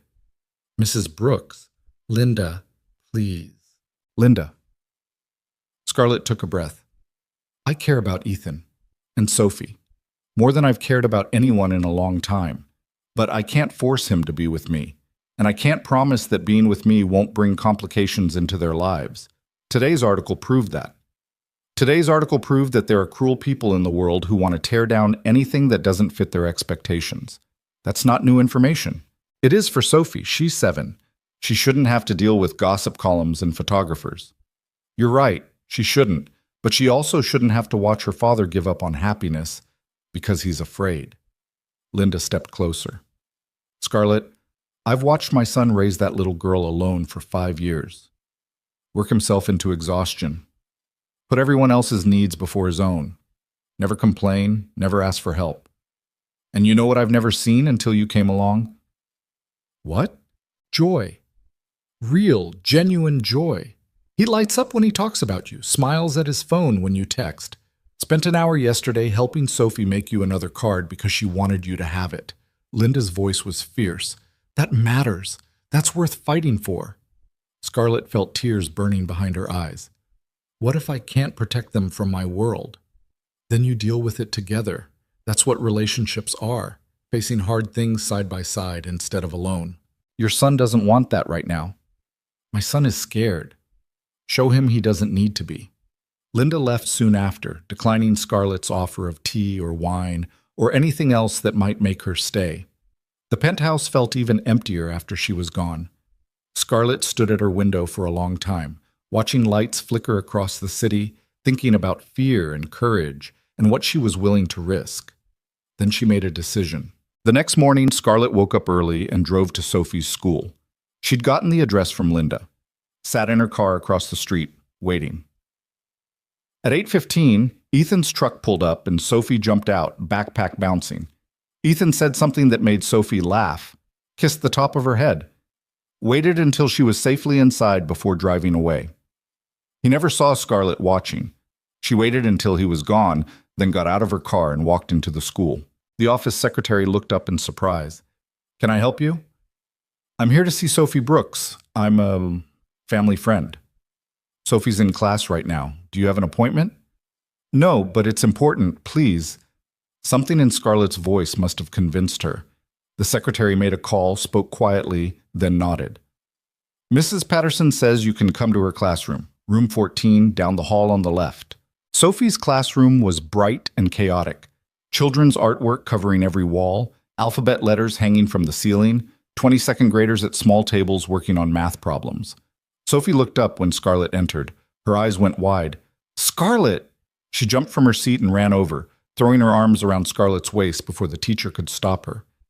Sophie, we're in the middle of class, Mrs. Patterson started. I'm sorry, Scarlett said. I just need 5 minutes. Please. The teacher hesitated, then nodded. 5 minutes. In the hallway. Outside the classroom, Sophie looked up at Scarlett with worried eyes. Daddy said you can't come over anymore. Scarlett's heart broke. Did he say why?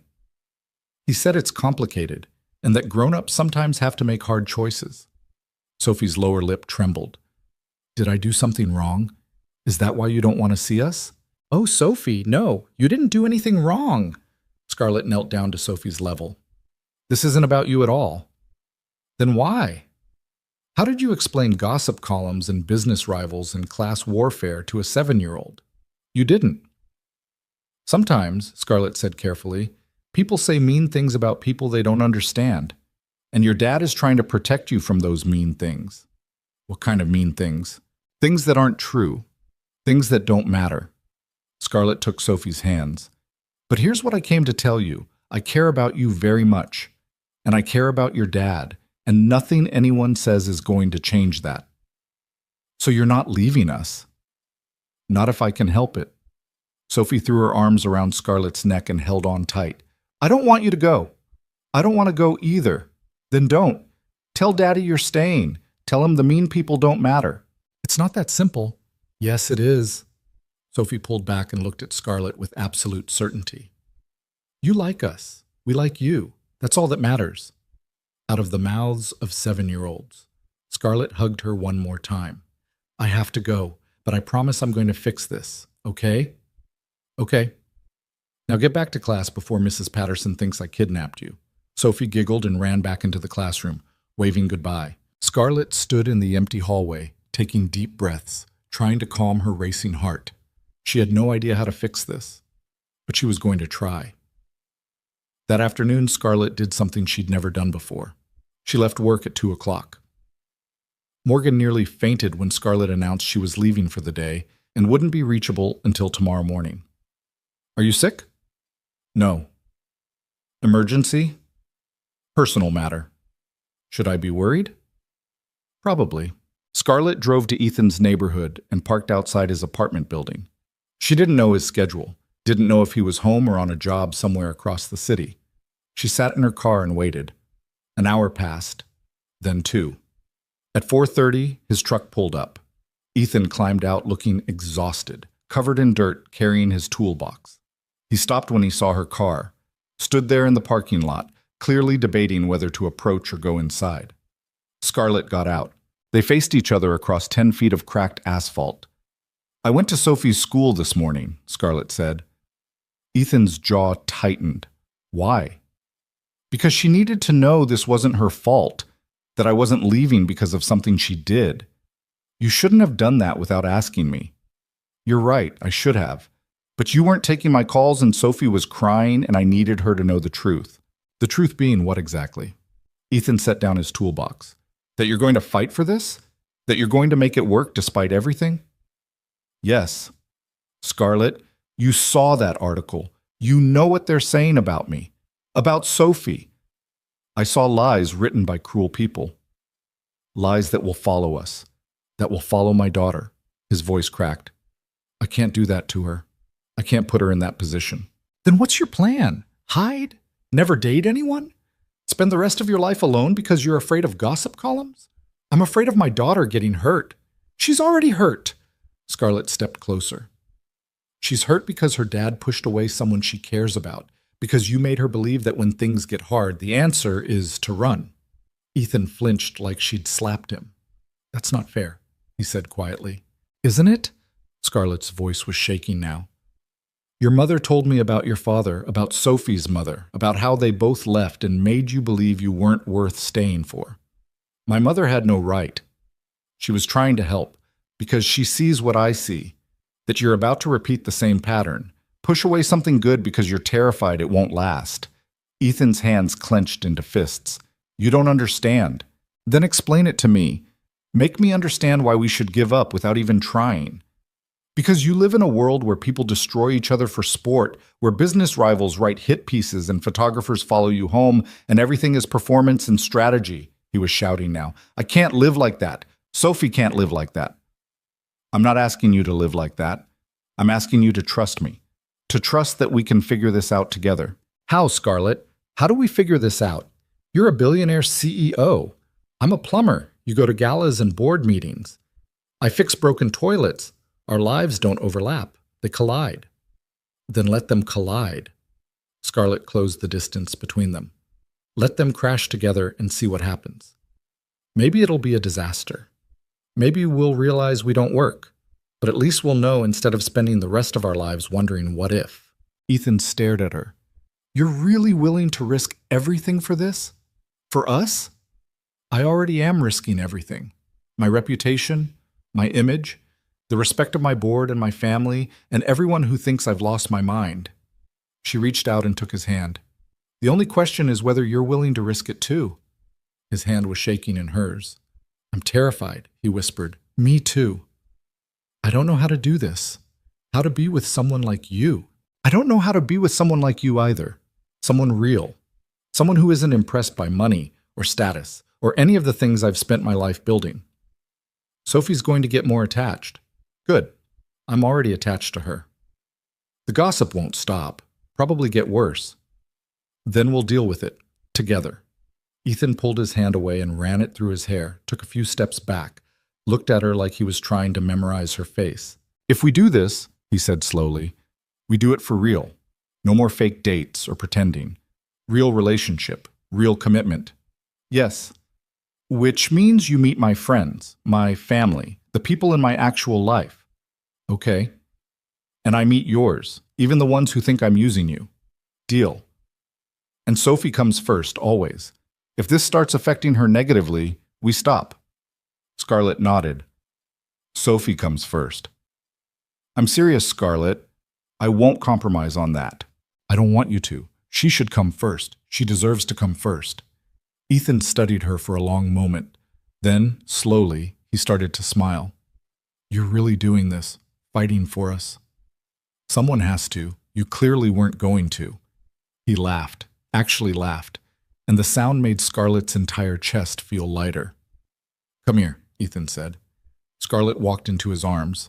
He held her tight, face buried in her hair, and she felt him shaking slightly. Relief or fear or both. I'm sorry, he murmured, for pushing you away, for panicking. I'm sorry for going to Sophie's school without asking. Don't be. She needed that. He pulled back enough to look at her. She really likes you, you know. I really like her too. And me? How do you feel about me? Scarlett smiled. I'm still deciding. Liar. She kissed him. Right there in the parking lot where anyone could see, where neighbors might gossip and photographs might appear in tomorrow's tabloids. She didn't care. When they finally broke apart, Ethan rested his forehead against hers. You want to come upstairs? Sophie gets home in an hour. We could talk. Figure out how to actually do this. I'd like that. They climbed the stairs together, Ethan carrying his toolbox, Scarlett carrying her purse that cost more than his monthly rent.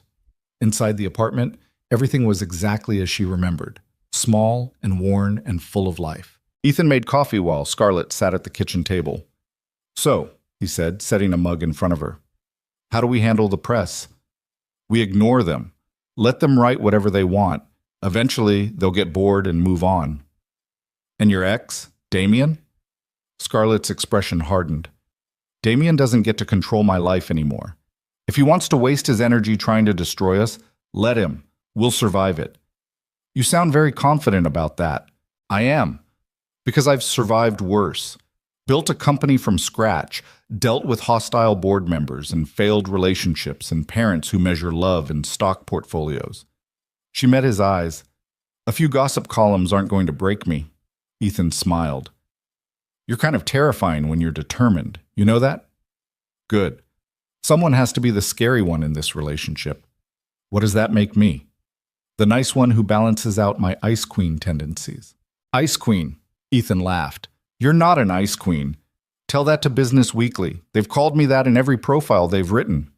Then they don't know you. He reached across the table and took her hand. The real you. The one who lets 7-year-olds sleep in her guest room and matches donations out of spite and shows up at elementary schools to make sure a kid knows she's not being abandoned. Scarlett's throat tightened. You make me sound better than I am. I make you sound exactly as good as you are. You just don't see it yet. Before Scarlett could respond, the apartment door burst open and Sophie came running in, followed by Linda. Daddy, Mrs. Chen gave us cookies at school and… Sophie stopped dead when she saw Scarlett. You're here? I'm here. Sophie launched herself at Scarlett, who caught her and held on tight. Are you staying for dinner? Sophie asked hopefully.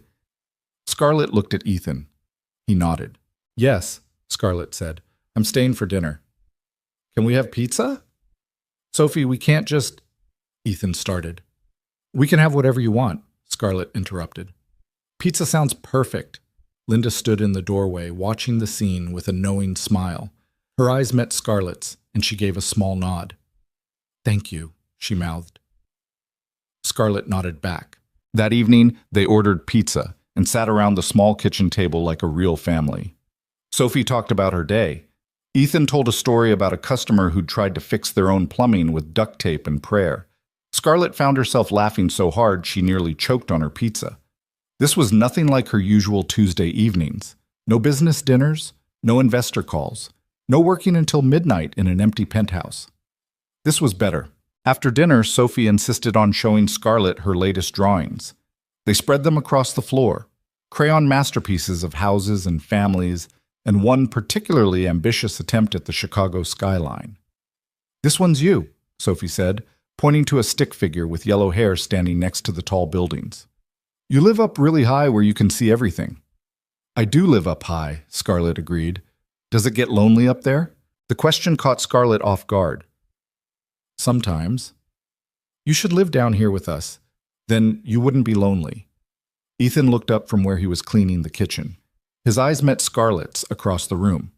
They both knew it wasn't that simple, but neither of them corrected Sophie, because maybe, eventually, something like that could be possible.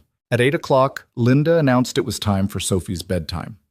The little girl protested until Scarlett promised she'd come back soon. How soon? Sophie demanded. This weekend. We'll do something fun. Just the three of us. Like the zoo? Sure. Like the zoo. Sophie hugged her goodnight and disappeared into her bedroom with Linda following. Alone in the living room, Ethan pulled Scarlett onto the couch beside him. The zoo? He said. That's a pretty serious commitment. I like zoos. You've probably never been to a zoo. I went once, when I was 8. Hated every minute of it. Ethan laughed. And yet you're willing to go again for Sophie. I do a lot of things for Sophie. What about for me? Scarlett turned to face him. What do you want me to do? Stay. He said it simply, quietly. Not tonight. Not moving in or anything crazy. Just stay in this. In us. Even when it gets hard. I'm not going anywhere, Ethan. Promise? Promise. He kissed her then, soft and sweet and full of hope. When Scarlett finally left that night, driving back to her penthouse through quiet streets, she felt different, lighter, like something that had been locked inside her chest for years had finally opened. Her phone buzzed. Text from Morgan. Board wants another meeting about the donation. Thursday morning, Scarlett texted back. Fine, put it on my calendar. Another text, this one from an unknown number. Saw you leave that apartment building tonight. Interesting. D. Damien. Still watching. Still trying to intimidate. Scarlett blocked the number and kept driving. Let him watch. Let him scheme. Let him waste his energy trying to destroy something he didn't understand. Because for the first time in her life, Scarlett Hayes had something worth fighting for, and she wasn't about to let anyone take it away. Thursday morning's board meeting was exactly as hostile as Scarlett expected. She sat at the head of the conference table while 7 men in expensive suits questioned her judgment, her priorities, and her fitness to lead Hayes Architectural Group. The $5 million donation was just the opening salvo. Now they wanted to discuss her personal choices and how they were affecting the company's reputation. Richard Pembroke, the oldest board member and her father's closest friend, led the charge. We've received calls from 3 major investors expressing concern about your relationship with this plumber, Richard said, his tone suggesting he'd tasted something sour. They're questioning whether you're focused on the company or distracted by personal matters. Scarlett kept her voice level. My personal life has never interfered with my professional performance. Our quarterly numbers are up 18%. We've secured 4 new contracts this month alone. The Minneapolis project is back on track despite significant client revisions. The numbers aren't the issue. Then what is the issue, Richard? He leaned forward. The issue is optics. You're one of the youngest billionaire CEOs in the country, a woman in a male-dominated industry. You can't afford to look unstable or impulsive. Dating someone is impulsive? Dating a working-class single father you met 3 weeks ago while simultaneously making multi-million-dollar donation decisions without board approval suggests a pattern of reckless behavior. Scarlett's hands clenched under the table. The donation was strategic. The publicity generated has already resulted in 2 new high-profile clients specifically citing our community commitment. The ROI will exceed the initial investment within 18 months. You're missing the point. No, Richard, you're missing the point. Scarlett stood up. I've spent 6 years building this company into something that matters. 6 years proving I deserve to be in this room. And now you're telling me that my personal relationships, which have 0 impact on my ability to do this job, are somehow grounds for questioning my leadership? We're simply concerned. About what? That I'm dating someone who doesn't come from money? That I'm happy for the first time in years? Or that I'm not playing by the rules you've decided women in my position should follow? The room went silent. Another board member, James Chen, cleared his throat. Scarlett, we're not trying to control your personal life. But you have to understand how this looks. The articles, the gossip. Your ex-fiancé is using this situation to undermine you publicly. Let him try. Damien's opinion stopped mattering to me the day he walked out. But his opinion matters to investors, to clients, to the business community. James's voice was gentler than Richard's, but no less firm. Whether we like it or not, perception affects business. And right now, the perception is that you're going through some kind of crisis. I'm not going through a crisis. I'm in a relationship with a good man who treats me with respect and kindness. Since when is that a crisis? Since he's being called a gold digger in every major publication, Richard snapped. Since photographers are camped outside his apartment building. Since your mother called me personally to express her concerns about your judgment. Scarlett's blood went cold. My mother called you? Yesterday afternoon. She's worried, Scarlett. We all are. My mother doesn't get to dictate my life. Neither does this board. Scarlett gathered her papers. I've given you the financials, the projections, the proof that my personal choices haven't affected this company's bottom line. If that's not enough, then perhaps we need to revisit the structure of this board. She walked out before anyone could respond. Morgan was waiting outside the conference room, looking anxious. How bad was it? Bad. Scarlett kept walking toward her office. They're circling, looking for any excuse to question my leadership. What are you going to do? My job. Prove them wrong. She stopped at her office door. Also find out who's been feeding information to the press. Someone's leaking details about my schedule, my movements. I want to know who. You think it's internal? I think Damien has connections everywhere, including possibly here. Scarlett entered her office and closed the door. She had 3 hours of work to do before her lunch meeting with a potential client. Then a site visit. Then the Minneapolis presentation she'd rescheduled from earlier in the week. But all she could think about was her mother calling Richard, conspiring with the board, trying to control Scarlett's life from behind the scenes like she'd been doing for 30 years. Her phone buzzed, text from Ethan. How'd the meeting go? About as well as expected. They hate you. They don't even know me. Exactly. Want me to show up and charm them with plumbing stories? Despite everything, Scarlett smiled. That would probably make it worse. Fair. Hey, Sophie wants to know if you're still coming Saturday. Zoo trip. Absolutely. Wouldn't miss it. You know it's supposed to rain, right? I'll bring an umbrella. You're committed to this zoo thing. I made a promise to Sophie. I keep my promises. There was a pause before his next text came through. That's one of the things I love about you. Scarlett stared at the word. Love. They hadn't said it yet. Hadn't even come close. 3 weeks didn't seem like enough time for love. But her heart was beating faster anyway. She typed, "One of the things? There's a list. I'll share it sometime. I'd like that. Gotta go. Flooded basement in Evanston. Talk later?" Later. Scarlett set down her phone and tried to focus on work, but the word kept circulating in her mind. Love. Was this love? Or was it relief and loneliness and the desperate need to feel connected to something real? She didn't know. Wasn't sure it mattered. The afternoon disappeared into meetings and crisis management. The Minneapolis client was happy with the revisions. The potential new client signed a contract worth $8 million. Morgan discovered that the information leaks were coming from Damien's assistant, who had connections with one of Hayes Architectural Group's junior employees. Scarlett fired the employee immediately. By 6 o'clock, she was exhausted and hungry and wanted nothing more than to go home and sleep for 12 hours. Instead, she drove to Ethan's apartment. He answered the door in jeans and a t-shirt, looking surprised. "Hey, I thought you were working late." "I was. Then I decided I'd rather be here." Ethan smiled and pulled her inside. "Sophie's at a sleepover. It's just us." "Oh, is that okay?" "Very okay." They ordered Chinese food and ate it on the couch while Ethan told her about the flooded basement in Evanston, a burst hot water heater that had destroyed an entire finished recreation room. The owner was furious, kept yelling about how much the carpet cost. Meanwhile, I'm standing in 3 feet of water trying to shut off the main valve. "Did you fix it?" "Eventually. Took 4 hours. I'm pretty sure I still smell like mildew."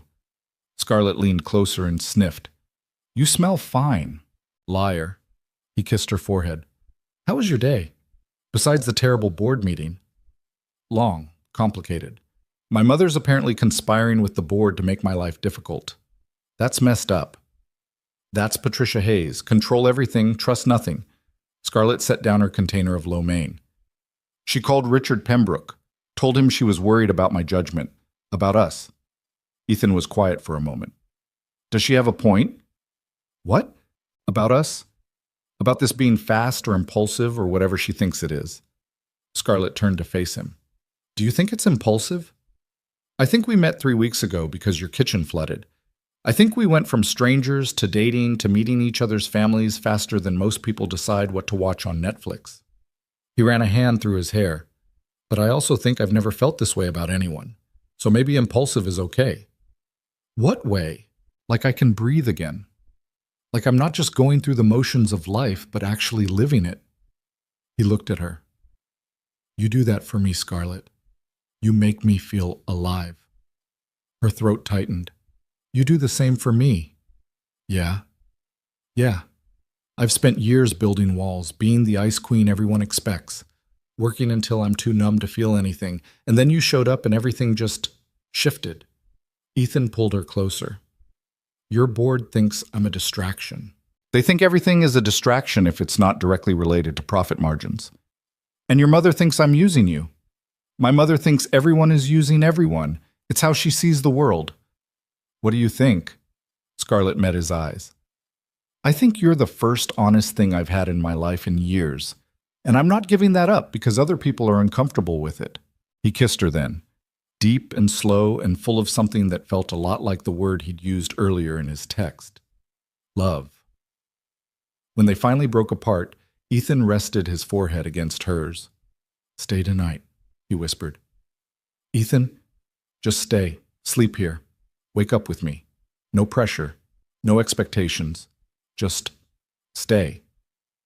Scarlett thought about her empty penthouse, her cold sheets, the silence that waited for her. "Okay," she said. "I'll stay." They moved to his bedroom, a small space with a queen bed and mismatched furniture and absolutely nothing fancy about it. Scarlett borrowed one of Ethan's t-shirts, and they climbed into bed together. It was nothing like her king-sized bed with 1,000 thread-count sheets and a view of the Chicago skyline. It was better. Ethan wrapped his arms around her and she pressed her face against his chest, listening to his heartbeat, feeling safe in a way she'd forgotten was possible. "Thank you," she murmured. "For what?" "For this. For being patient with me. For not running when things got complicated." "I did run. You came after me. Only because you're worth chasing." He kissed the top of her head. "We're going to be okay, you know, you and me. Whatever your board says, whatever the gossip columns write, we're going to figure this out." "How are you so sure?" "Because neither of us is the type to give up on things that matter." His arms tightened around her. "And this matters." Scarlett fell asleep in his arms, more at peace than she'd been in months. She woke up at 3 a.m. to her phone buzzing incessantly. Ethan stirred beside her. "What's wrong?" Scarlett grabbed her phone and saw 15 missed calls from Morgan, 23 texts, 6 voicemails. Her stomach dropped. She called Morgan back. "Finally," Morgan answered, sounding frantic. "Where have you been?" "Asleep. What's going on?" "Damien just published an op-ed in the Chicago Tribune. It went live 2 hours ago. It's everywhere." Scarlett sat up, fully awake now. "What kind of op-ed?" "About wealth inequality. About billionaires pretending to care about regular people while living in ivory towers. He doesn't mention you by name, but everyone knows it's about you. About your relationship with Ethan." "Send it to me." "Scarlett, send it. Now." 30 seconds later, the article appeared on her phone. Scarlett read it twice, her hands shaking with rage. Damien had written a 1,500-word piece about performative progressivism and wealthy elites who date working-class people to seem relatable while fundamentally changing nothing about their privileged lives. He talked about tax loopholes and charity donations as publicity stunts and the vast gulf between billionaires and everyone else. He never mentioned Scarlett's name. He didn't have to. Every example, every anecdote, every criticism was clearly aimed at her. "That manipulative bastard," Scarlett breathed. Beside her, Ethan sat up. "What is it?" She handed him the phone. He read in silence, his expression growing darker with each paragraph. When he finished, he set the phone down carefully. "He's using me to attack you. He's using both of us to make himself look progressive and socially conscious while tearing me down." Scarlett's voice was shaking. "This is brilliant. Evil, but brilliant. He can't directly criticize me without looking petty. So instead, he writes this intellectual takedown of wealthy people dating for optics. Makes himself sound like he cares about working people while implying I'm exploiting you for publicity. This is going to blow up. It already has. Morgan says it's everywhere." Ethan ran both hands through his hair. "So what do we do?" "I don't know." Scarlett stood up and started pacing. "If I respond, I look defensive. If I ignore it, people assume he's right. If I try to defend our relationship, it looks like I'm proving his point about performative allyship. Scarlett, he's backed me into a corner. Everything I do now will be interpreted through this lens. Every photo, every public appearance, everything." "Then we don't play his game." She stopped pacing. "What?" "We don't respond. Don't defend. Don't engage." Ethan stood up and walked over to her. "We just live our lives. Let our actions speak for themselves." "That's easy for you to say. You're not the one being accused of using this relationship as a publicity stunt." "No, I'm the one being positioned as the poor working-class victim being exploited by a wealthy woman." His voice was sharp. "You think I like being portrayed that way? Like I have no agency? Like I'm just some prop in your life?" Scarlett's anger deflated. "I'm sorry. You're right. This affects both of us. So we deal with it together, not separately, together." He took her hands. "Damien wants us to panic, wants us to crack under pressure. Let's not give him what he wants." "And what if this destroys everything? My company, your reputation, Sophie's privacy?" "Then we'll deal with that too. But I'm not walking away from you because some bitter ex-boyfriend wrote a hit piece." Ethan pulled her close. "I'm in this, Scarlett, all the way. Are you?" She looked up at him. This man she'd known for 3 weeks. This man who'd somehow become essential to her life. "Yes," she whispered. "I'm in." "Then we fight back, not with words, with proof." "What kind of proof?" A slow smile spread across Ethan's face. I have an idea, but you're not going to like it. He was right. She hated it. But by the time the sun came up Friday morning, they had a plan. Scarlett spent Friday morning dealing with the fallout from Damien's op-ed. Her phone rang constantly. Reporters wanting comments, board members expressing concern. Her mother leaving increasingly frantic voicemails. She ignored all of them and focused on work. By noon, 3 different business publications had run articles analyzing Damien's piece. 2 praised his thought-provoking critique of wealth inequality. One called it a thinly veiled attack on his ex-fiancée masquerading as social commentary. Morgan appeared in Scarlett's office at 1 o'clock.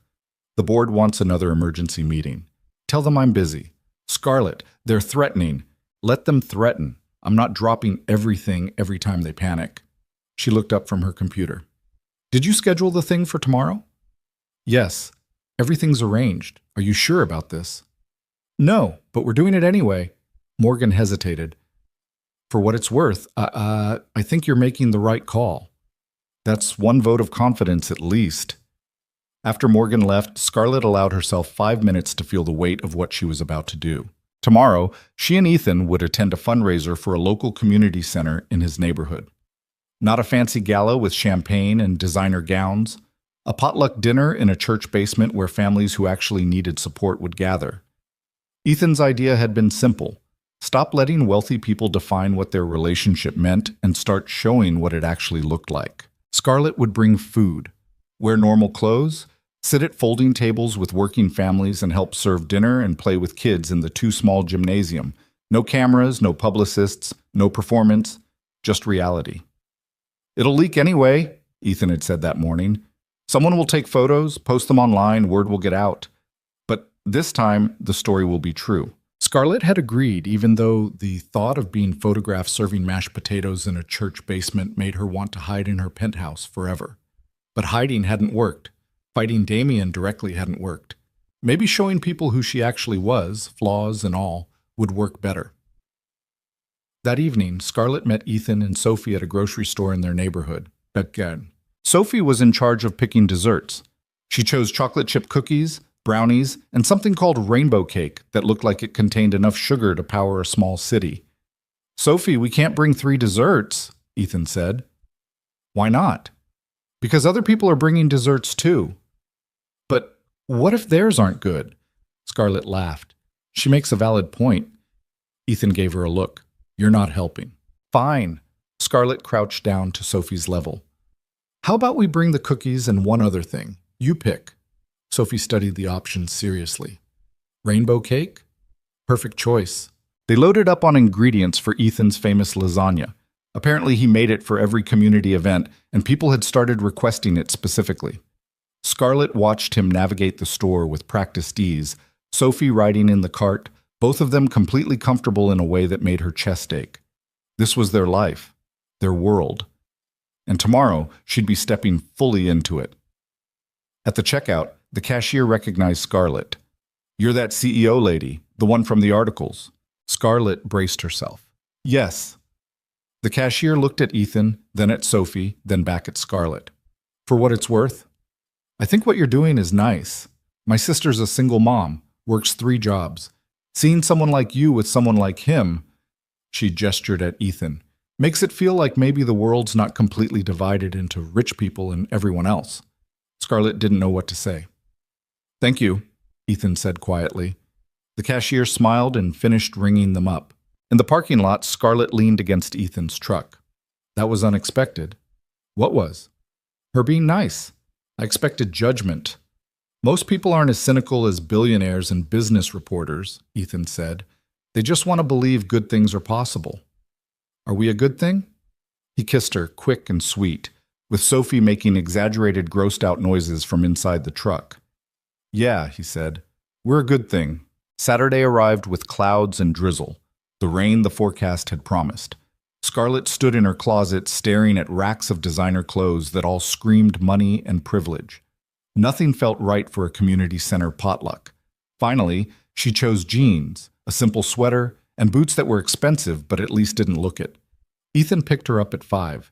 Sophie was wearing a dress she'd insisted on because fancy dinners need fancy clothes.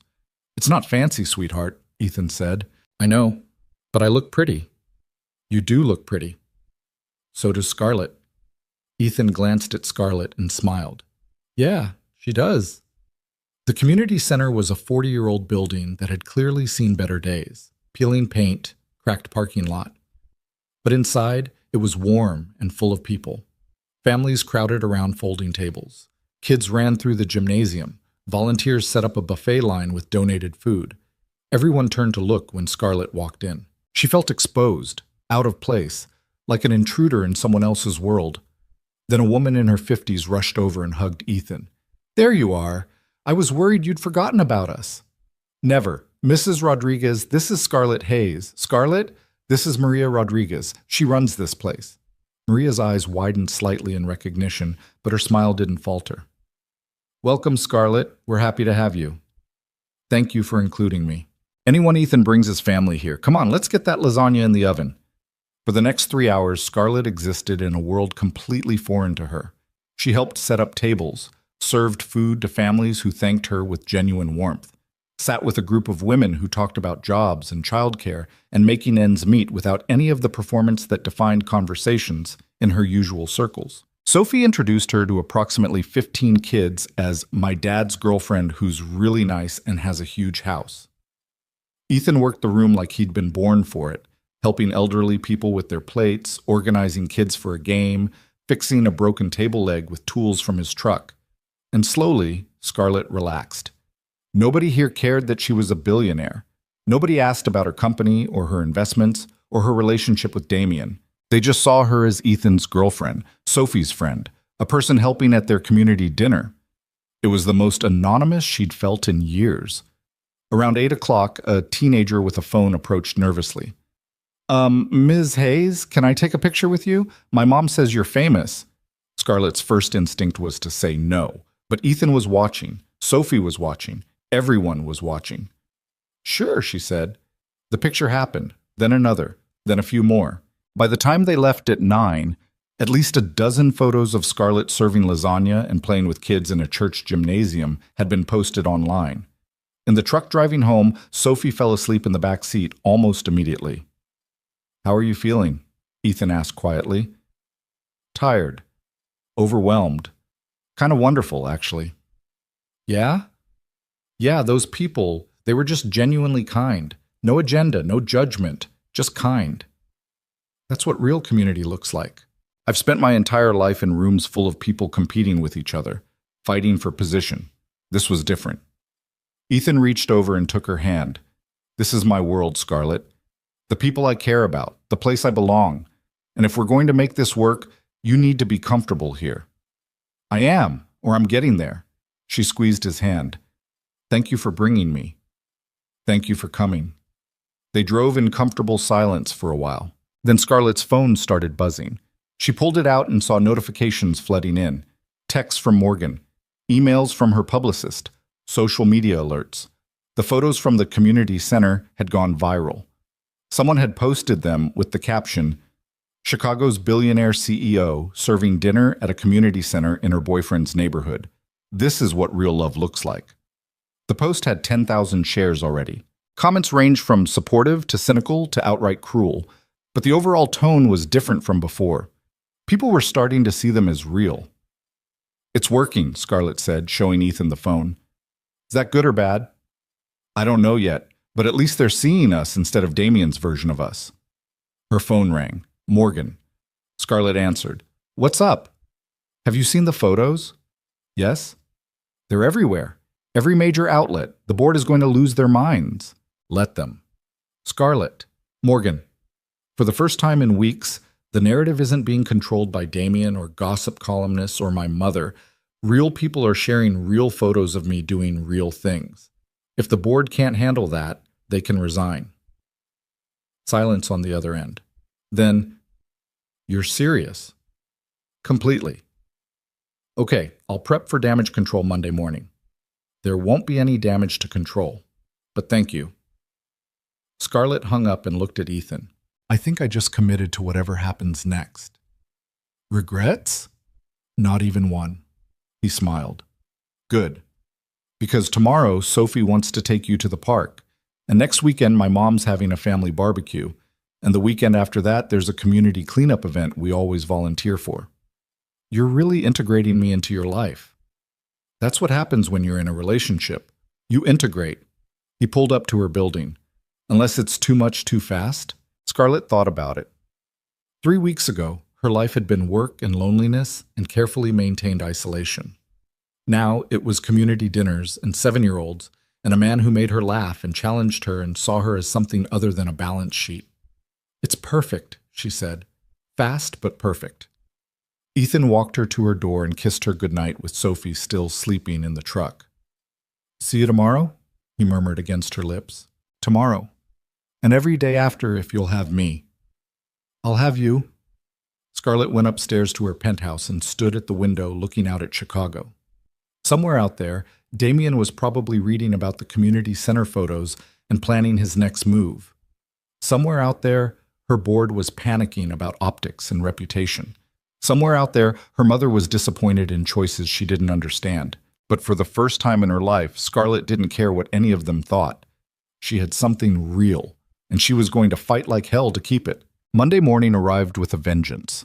Scarlett walked into her office at 7 to find the entire executive team already assembled in the conference room. Morgan met her at the elevator looking pale.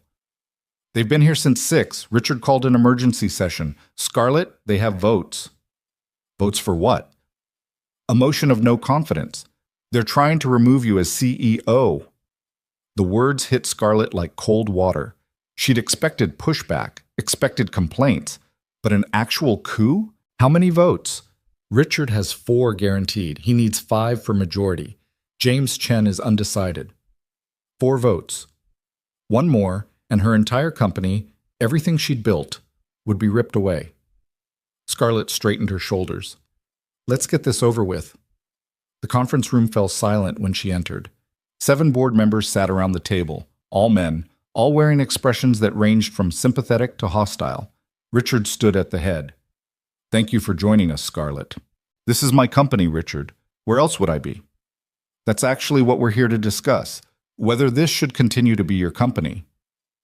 Scarlett sat down, kept her voice level. I'm listening. The board has significant concerns about your recent behavior, the impulsive donation, the relationship with a man you barely know. Saturday's publicity stunt at that community center. It wasn't a publicity stunt. It was dinner. It was photographed and shared across every social media platform, generating exactly the kind of attention you wanted. Richard's voice was cold. You're using your personal life to manipulate public perception while making increasingly erratic business decisions. Our Q3 numbers disagree with your assessment of my business decisions. Numbers aren't everything. Stability matters. Leadership matters. And right now you're demonstrating neither. He looked around the table. Which is why we're calling for a vote. Either you step down voluntarily as CEO and remain as a board member, or we force the issue. Scarlett's hands clenched under the table. On what grounds? Conduct unbecoming, fiduciary irresponsibility. Take your pick. Richard slid a folder across the table. We've documented everything. The donation without board approval, the media circus surrounding your relationship, your refusal to prioritize company reputation over personal desires. Scarlett opened the folder. Inside were printed articles, financial analyses, even screenshots of social media posts about her and Ethan. They'd built a case, a real one. She looked up. Who else has signed on to this? 4 hands went up. Richard, Thomas Patterson, David Wu, Marcus Johnson. James Chen kept his hands on the table, his expression conflicted. James? Scarlett said quietly. I'm still deciding, he admitted. Scarlett, you're brilliant. You've done incredible things for this company, but Richard isn't wrong about the instability, the headlines, the drama. It's affecting investor confidence. Investor confidence or your personal comfort with my choices? Both, maybe. I don't know. James looked genuinely troubled. I just know that something has to change. Scarlett stood up, walked to the window, looked out at Chicago waking up below. Behind her, she could feel 7 men waiting for her response, waiting for her to defend herself or beg or negotiate. She did none of those things. Instead, she turned around and said, "You're right." The room went silent. "I'm right?" Richard repeated, clearly expecting a fight. Something does need to change. But it's not me stepping down. It's this board learning that my personal life is not corporate business. Scarlett placed both hands on the table. "I've spent 6 years building Hayes Architectural Group from a mid-tier firm into one of the most respected companies in Chicago. Our revenue is up 43% since I took over. We've won awards, secured contracts with Fortune 500 companies, established ourselves as industry leaders. Nobody's disputing your accomplishments. Then what are you disputing? That I'm dating someone you don't approve of? That I made a charitable donation that actually generated positive publicity and new business? Or that I'm refusing to apologize for being happy?" Richard's jaw tightened. "This isn't about happiness. It's about judgment." "No, Richard. It's about control. You're angry because I'm making decisions without asking your permission, because I'm living my life on my terms instead of performing the role you think a female CEO should play. That's not fair, isn't it? When's the last time a male CEO faced a vote of no confidence for his dating choices? When's the last time you questioned David's judgment because he got divorced, or Thomas's leadership because he has a gambling problem everyone pretends not to know about?" Thomas's face went red. "How dare you?" "I dare because it's true. We all have personal lives, personal complications. But mine are under a microscope because I'm a woman in a position of power dating someone you consider beneath me." Scarlett's voice was steel now. "Well, here's what I'm not going to do. I'm not going to apologize. I'm not going to hide my relationship. And I'm certainly not going to step down because this board is more concerned with optics than actual performance." "Then we'll vote," Richard said. "Go ahead. Vote. But before you do, understand something. If you remove me, I'll take my clients with me. I'll start a competing firm. And I'll spend the next 5 years destroying everything you've built here." She met each of their eyes in turn. "I'm not threatening. I'm promising. You want a war? Vote me out. See what happens." The room was dead silent. Finally, James Chen spoke. "I'd like to propose an alternative." Everyone turned to look at him. "What kind of alternative?" Richard asked suspiciously. "A probationary period, 3 months. Scarlett continues as CEO. If there are any actual business problems, not publicity, not social media, actual business problems, then we revisit this conversation. But if she maintains our current trajectory, this board drops the no confidence motion permanently." Richard started to object, but James cut him off. "It's fair, Richard. It gives us protection if things genuinely fall apart. And it gives Scarlett the chance to prove you wrong." James looked at Scarlett.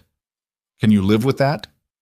Scarlett wanted to tell them all to go to hell, wanted to remind them that she didn't need their probation or their approval. But she also knew that fighting this battle would cost her time and energy she didn't want to waste.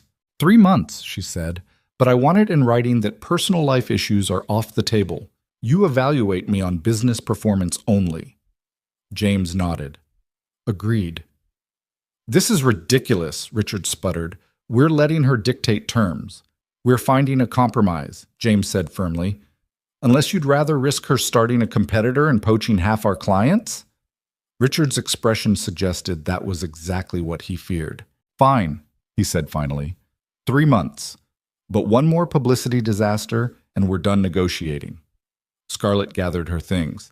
"Then I suggest you stop reading gossip columns and start focusing on actual work. Meeting adjourned." She walked out without waiting for a response. In her office, Morgan was waiting with coffee and concern. "How bad?" "Bad, but survivable." Scarlett took the coffee gratefully. 3-month probation. If I don't screw up the company, they back off. And if you do screw up, then I start over somewhere else." She sat down at her desk. "Clear my afternoon. I need to make some calls." The first call was to her lawyer. She wanted the probation terms documented and ironclad. The second call was to Ethan. He answered on the first ring. "Hey, how'd it go?" "They tried to remove me as CEO." "Jesus, are you okay?" "I'm fine. We reached a compromise, but Ethan..." She paused. "This is getting serious. They're actively trying to destroy my career because of us." "Do you want to end things?" His voice was carefully neutral. "No, but I need you to understand what we're facing. This isn't just gossip anymore. This is my entire professional life being put under review. I know, and I'm sorry I'm the reason for it. You're not the reason. They are. They can't handle that I'm refusing to play by their rules. Scarlett rubbed her temples. I just needed you to know what's happening, in case things get worse. They won't get worse. We won't let them. You sound very confident about that. I am, because you're the smartest, toughest person I know. And if they think they can bully you out of your own company, they're about to learn exactly how wrong they are. Despite everything, Scarlett smiled. I love you. The words came out before she could stop them. Silence on the other end. Then, what did you say? Scarlett's heart hammered. I said I love you. I know it's fast and probably crazy, but I do. I love you. Scarlett, you don't have to say it back. I just needed you to know I love you too. Now it was Scarlett's turn for silence. You do? She whispered. Yeah, I do. Have for a while now. Just didn't know how to say it without sounding like an idiot. She could hear the smile in his voice. Guess we're both idiots. Guess so. Sophie's going to be thrilled. She's been asking when you're going to be officially part of the family. We've been dating a month, Ethan. I know, but when you know, right? Scarlett thought about it. A month ago, she'd been alone in a flooded kitchen. Now she was in love with a plumber and his 7-year-old daughter and fighting her entire board to keep both her company and her relationship. It was insane. It was perfect. Right, she said. When you know, you know. They talked for a few more minutes before Ethan had to go to a job.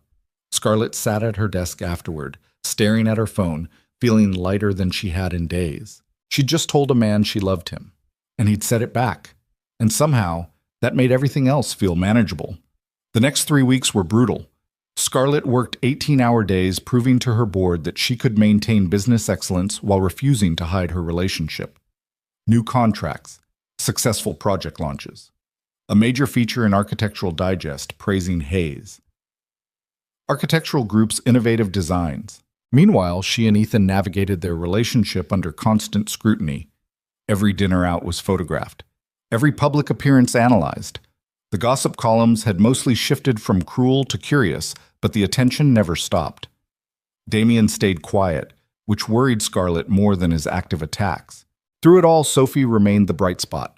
Scarlett started spending 3 nights a week at Ethan's apartment, helping with homework, making dinner, reading bedtime stories, learning how to be part of a family instead of just existing in isolation. It wasn't smooth. She burned spaghetti, forgot about a school project until the night before it was due, accidentally scheduled a work call during Sophie's dance recital, and had to reschedule 3 international investors. But she was trying, and that seemed to matter more than perfection. Then, 3 weeks into her probation, everything came to a head. Scarlett was in a meeting with the Minneapolis client when Morgan burst in, looking frantic. I'm sorry to interrupt, but you need to see this now. Scarlett excused herself and followed Morgan to her office. Damien just held a press conference, Morgan said, pulling up a video on her computer. 10 minutes ago. It's already viral. Scarlett's stomach dropped as she watched. Damien stood at a podium, looking serious and concerned, with Victoria beside him looking supportive. I'm here today to address the accusations that have been made about my character and my motivations, Damien began. Specifically, the suggestion that my recent editorial and public statements about wealth inequality were personal attacks against my ex-fiancée, Scarlett Hayes. He paused for effect. I want to be clear. I have nothing but respect for Scarlett. We had a relationship that didn't work out. That happens. Adults move on. But what I can't stay silent about is the exploitation I'm witnessing. His expression turned grave. Scarlett is a brilliant businesswoman. But her recent relationship with Ethan Brooks appears to be exactly what I warned about. A publicity strategy designed to make her seem relatable to working-class Americans while fundamentally changing nothing about her lifestyle or values. Wait. What's? Scarlett's hands clenched into fists. Damien continued. I've done research. Ethan Brooks has significant debt. His daughter's medical bills from a childhood illness nearly bankrupted him. He works 2 jobs to make ends meet. And then Scarlett Hayes, a billionaire, enters his life and suddenly he's at charity galas and community centers with cameras everywhere. This isn't romance, it's exploitation. She's using his financial vulnerability and his daughter to rehabilitate her image. The press conference erupted with questions. Damien fielded them smoothly, each answer reinforcing his narrative that Scarlett was manipulating a struggling single father for PR purposes. The video ended. Scarlett stared at the screen, feeling sick. "Is any of that true?" Morgan asked quietly. "About Ethan's debt?" "I don't know. He never mentioned it." Scarlett's mind was racing. "But even if it is, that doesn't mean—" Her phone rang. "Ethan," she answered. "Did you see it?" "Yeah." His voice was tight. "Scarlett, I need to tell you something." Her stomach dropped further. "What?" "The stuff about Sophie's medical bills. About me working 2 jobs. It's true." "Why didn't you tell me?" "Because it didn't seem relevant. Sophie had cancer when she was 4. Leukemia. We beat it, but the bills were insane. I've been paying them off for 3 years. Working plumbing during the day and doing maintenance work at night." He took a shaky breath. "I didn't tell you because I didn't want you to think I was with you for money." "I would never think that." "Wouldn't you? Scarlett, be honest. If I told you on our first date that I was drowning in medical debt, wouldn't part of you have wondered?" Scarlett wanted to deny it, but he was right. Some small part of her would have questioned his motives. "Maybe," she admitted. "At first. But not now. I know you." "Do you? We've known each other 5 weeks." "Don't do this. Don't let Damien get in your head." "He's not in my head. He's telling the truth. I do have debt. Sophie did have cancer, and you are a billionaire who could solve all my financial problems with a single check." Ethan's voice cracked. "So how do we know this isn't what Damien says it is? How do I prove I'm not using you?" "You don't have to prove anything." "Yes, I do. To you. To your board. To everyone watching us. Because right now, Damien just made a very convincing case that I'm exactly what everyone's been saying all along." Scarlett's office door opened. Richard Pembroke stood there with 3 other board members. "We need to talk," Richard said. "Now." "Ethan, I have to go. I know, the board, your career, everything that actually matters. That's not fair." "Maybe not, but it's true." He hung up. Scarlett stood frozen, phone in hand, feeling like the ground was crumbling beneath her feet. "Ms. Hayes," Richard prompted, "the board is waiting." This emergency meeting was different from the last one. Quieter. More serious. Like they'd already made their decision and were just going through the motions. "Damien Cole's press conference changes things," Richard said without preamble. "Whether his accusations are true or not, the optics are devastating.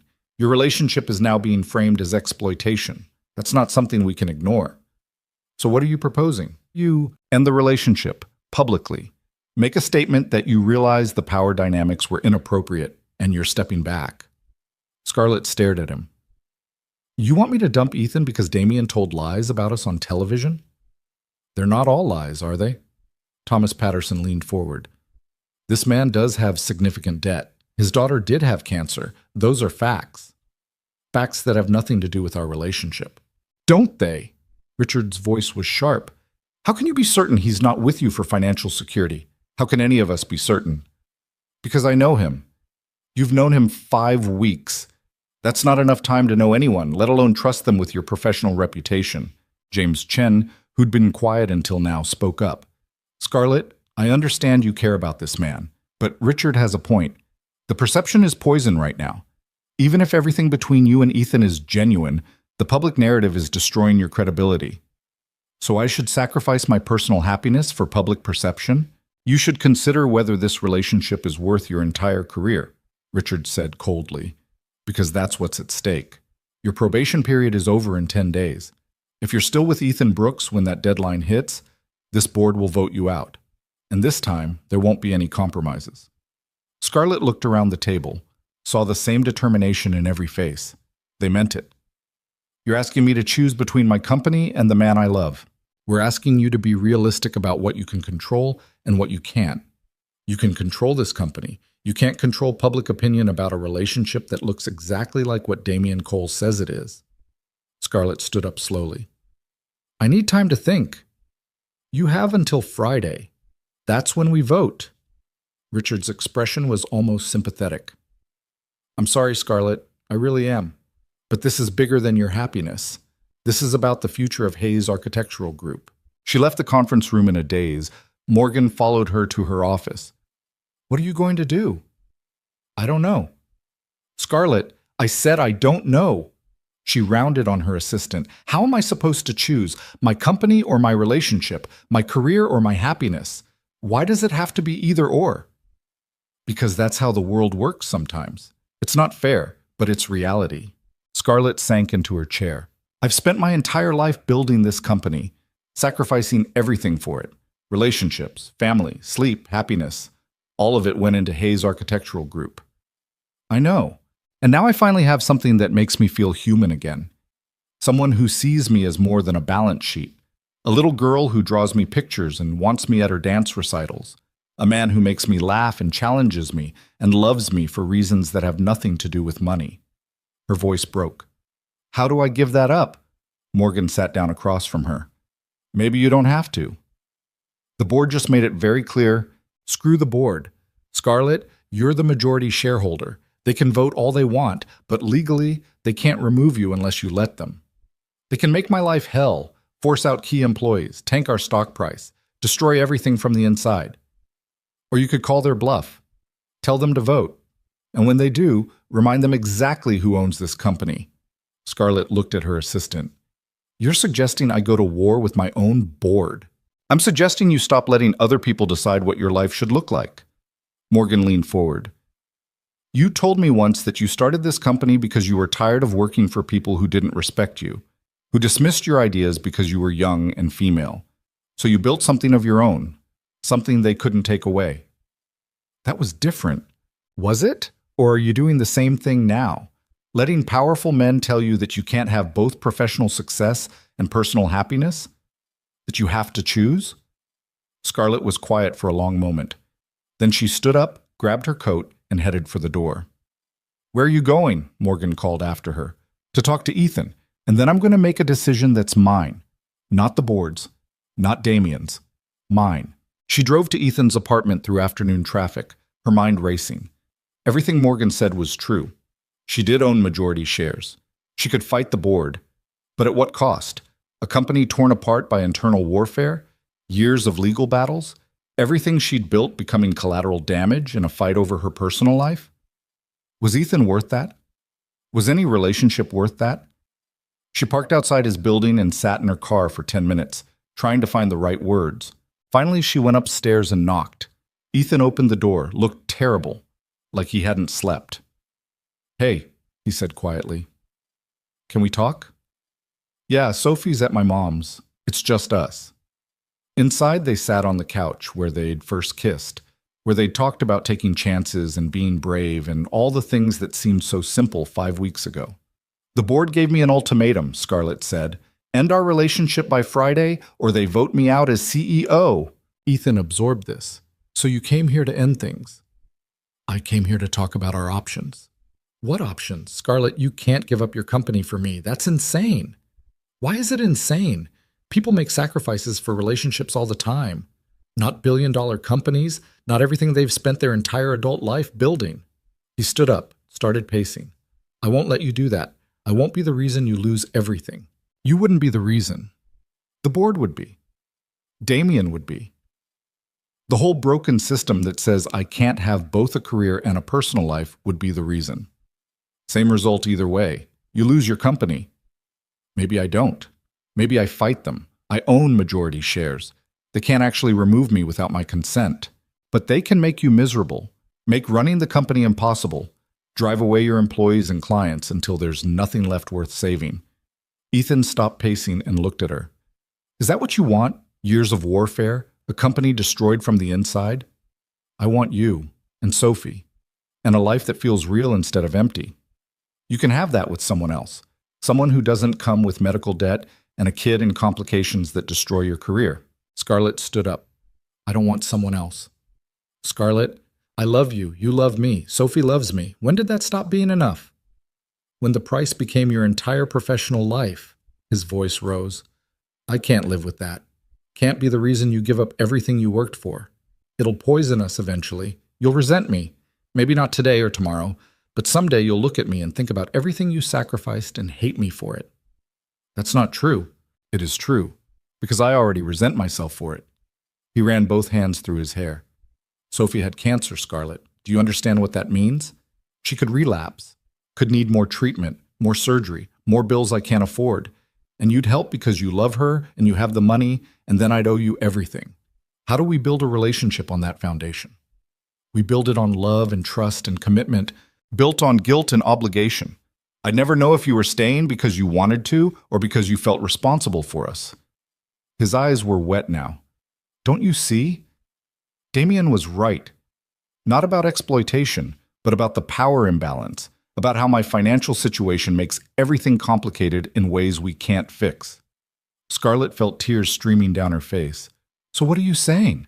I'm saying maybe we should end this, before it destroys you, before I become the biggest regret of your life. You could never be that. Give it time. Give it a few years of legal battles and lost business and people calling you the billionaire who threw away an empire for a plumber. See how you feel then. Ethan, please. Oh, go home, Scarlett. Tell your board you ended things. Save your company. Live your life. He was crying openly now. And maybe someday, when we're both in different places, we can try again. But not like this. Not when the cost is everything you are. Scarlett wanted to argue, to fight, to tell him he was wrong about all of it. But looking at his face, the pain and fear and certainty, she realized he'd already made his decision, and nothing she said would change it. I love you, she whispered. I love you too. That's why I'm letting you go. Scarlett left before she completely fell apart, drove home through tear-blurred vision, climbed to her penthouse and stood at the window looking out at the city that suddenly felt like a prison. She'd lost him, lost Sophie, lost the one real thing she'd found in years of searching. And for what? A company? A career? The approval of people who would never be satisfied no matter what she did? Her phone buzzed. Text from Morgan. Board moved the vote to tomorrow morning, 9 a.m. They want this resolved immediately. Of course they did. Scarlett sat down on her couch, the expensive, empty couch in her expensive, empty apartment, and let herself cry, really cry. The kind of crying she hadn't allowed herself since she was a child, because she'd finally found something worth having, and she was about to lose it forever. The next morning, Scarlett walked into the board meeting at 9 a.m. wearing her best suit and her coldest expression. The board was already assembled, all 7 members looking serious and prepared. Richard stood as she entered. Thank you for coming, Scarlett. We're ready to take the vote on your future as CEO. But first, we'd like to hear from you. Have you ended your relationship with Ethan Brooks, as we discussed? Scarlett set her briefcase on the table, looked each board member in the eye, and said, No, I haven't. The room erupted. Then we have no choice, Richard started. Let me finish. Scarlett's voice cut through the chaos. I haven't ended my relationship, but I'm also not asking your permission to continue it. Instead, I'm here to make you an offer. We're not negotiating. Yes, you are, because I've spent the last 12 hours with my lawyers reviewing our corporate structure, and here's what I learned. She pulled papers from her briefcase. I own 53% of Hayes Architectural Group, which means you can vote all you want, but you can't actually remove me without my consent. You can make my life difficult, but you can't take my company. Richard's face went pale. You'd destroy this company fighting us? No. You would destroy it by refusing to focus on what actually matters, business performance. Scarlett placed the papers in front of him. Here's my offer. I resign as CEO, effective immediately. Shocked silence.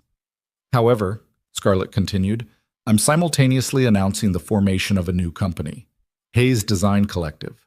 I'm taking my personal client relationships, my design team, and my innovative contracts with me. I've already secured commitments from our 5 largest accounts. You can't do that. I can, and I am. But here's where it gets interesting. I'm offering Hayes Architectural Group a merger, equal partnership, combined resources, shared leadership structure with an independent CEO we both approve. She met Richard's eyes. Or you can refuse, and we can spend the next 5 years competing until one of us destroys the other. Your choice. The room was dead silent. Finally, James Chen spoke. What are your terms? My personal life is off limits. Period. You evaluate leadership based on business results only. The new CEO reports to a reformed board that includes independent members, not just your cronies. Scarlett's voice was steel. And you publicly acknowledge that attempting to control my personal relationships was inappropriate and won't happen again. You're blackmailing us, Thomas Patterson said. I'm negotiating. There's a difference. Scarlett gathered her papers. You have until Monday to decide. Merger or war. I'm fine with either. She walked out without waiting for a response. In her office, Morgan was waiting with wide eyes.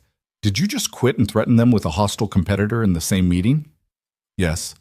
That's either brilliant or insane. Probably both. Scarlett sat down at her desk. Get me Ethan on the phone. Are you sure that's a good... Now, Morgan. 5 minutes later, Ethan's voice came through the speaker. Scarlett? I quit. Silence. Then, what? I quit Hayes Architectural Group. Well, resigned. Then threatened them with a competing company unless they agree to a merger that removes them from any say in my personal life. You can't... Scarlett, that's your entire career. Oh, my career isn't one company. It's my talent and my relationships and my ability to create something meaningful. I can do that anywhere. She took a breath. But I can't do it without you, without Sophie, without the life we were building. Scarlett, we talked about this. No, you talked. You decided for both of us that I'd eventually resent you, that the power imbalance made everything impossible. You decided that protecting me from my own choices was more important than trusting me to make them. Her voice shook. But here's what you didn't consider. Maybe I'm strong enough to handle both. Maybe I can build a company and love you and navigate complications without falling apart. The board is facing a choice between partnership or destruction. Either way, I'm done letting them control my life. Scarlett stood up, looked out at Chicago. I love you, Ethan. I love Sophie. And I'm choosing you, both of you. Not because I'm giving up my career, but because I'm redefining what success looks like. Ethan was quiet for so long she thought he'd hung up. Then, Sophie's school is having a father-daughter dance next Friday. She asked if you could come, as her, I don't know what, adult female person she cares about. Scarlett smiled through tears. I'd love to. Even though it's at an elementary school gym and the music is terrible and the punch tastes like chemicals? Especially because of all that. Scarlett, his voice broke. Are you sure about this? About us? About giving up everything for something that might not work? I'm not giving up everything. I'm choosing what matters. There's a difference. What if your board refuses the merger? What if you lose Hayes Architectural Group completely? Then I build something new, something better, something that's actually mine instead of something I'm constantly defending. She paused. But I need to know you're in this with me, really in this, not trying to protect me or push me away when things get hard. I'm terrified, Ethan admitted. Me too. Sophie's medical bills. We'll handle them together, you and me, as partners. The gossip columns can write whatever they want. I'm done caring. Your mother is going to lose her mind. My mother lost her mind years ago. This is nothing new. Ethan laughed. Actually laughed. You're really doing this, blowing up your entire life for a plumber and his kid. I'm not blowing up my life. I'm finally building one worth living. Scarlett's voice was firm now, certain. So what do you say? Want to try this for real? No more protecting me from my own choices? No more second guessing? Just us figuring it out together? Yeah, Ethan said softly. Yeah, I do. Good. Because I already told Sophie I'd help her pick a dress for that dance. And I'm not breaking a promise to a 7-year-old. She's going to cry when I tell her you're coming. Happy tears? The happiest. They talked for a few more minutes, logistics and plans, and the complicated reality of merging two very different lives. When they hung up, Scarlett sat at her desk feeling lighter than she had in days. Her office door opened. Richard Pembroke stood there looking tired and defeated. The board wants to discuss your merger proposal, he said quietly. I'm listening. We need guarantees, legal protections, transition plans. Of course. My lawyers are ready. Richard sat down across from her. For the first time since she'd known him, he looked uncertain. Was it really worth it? He asked.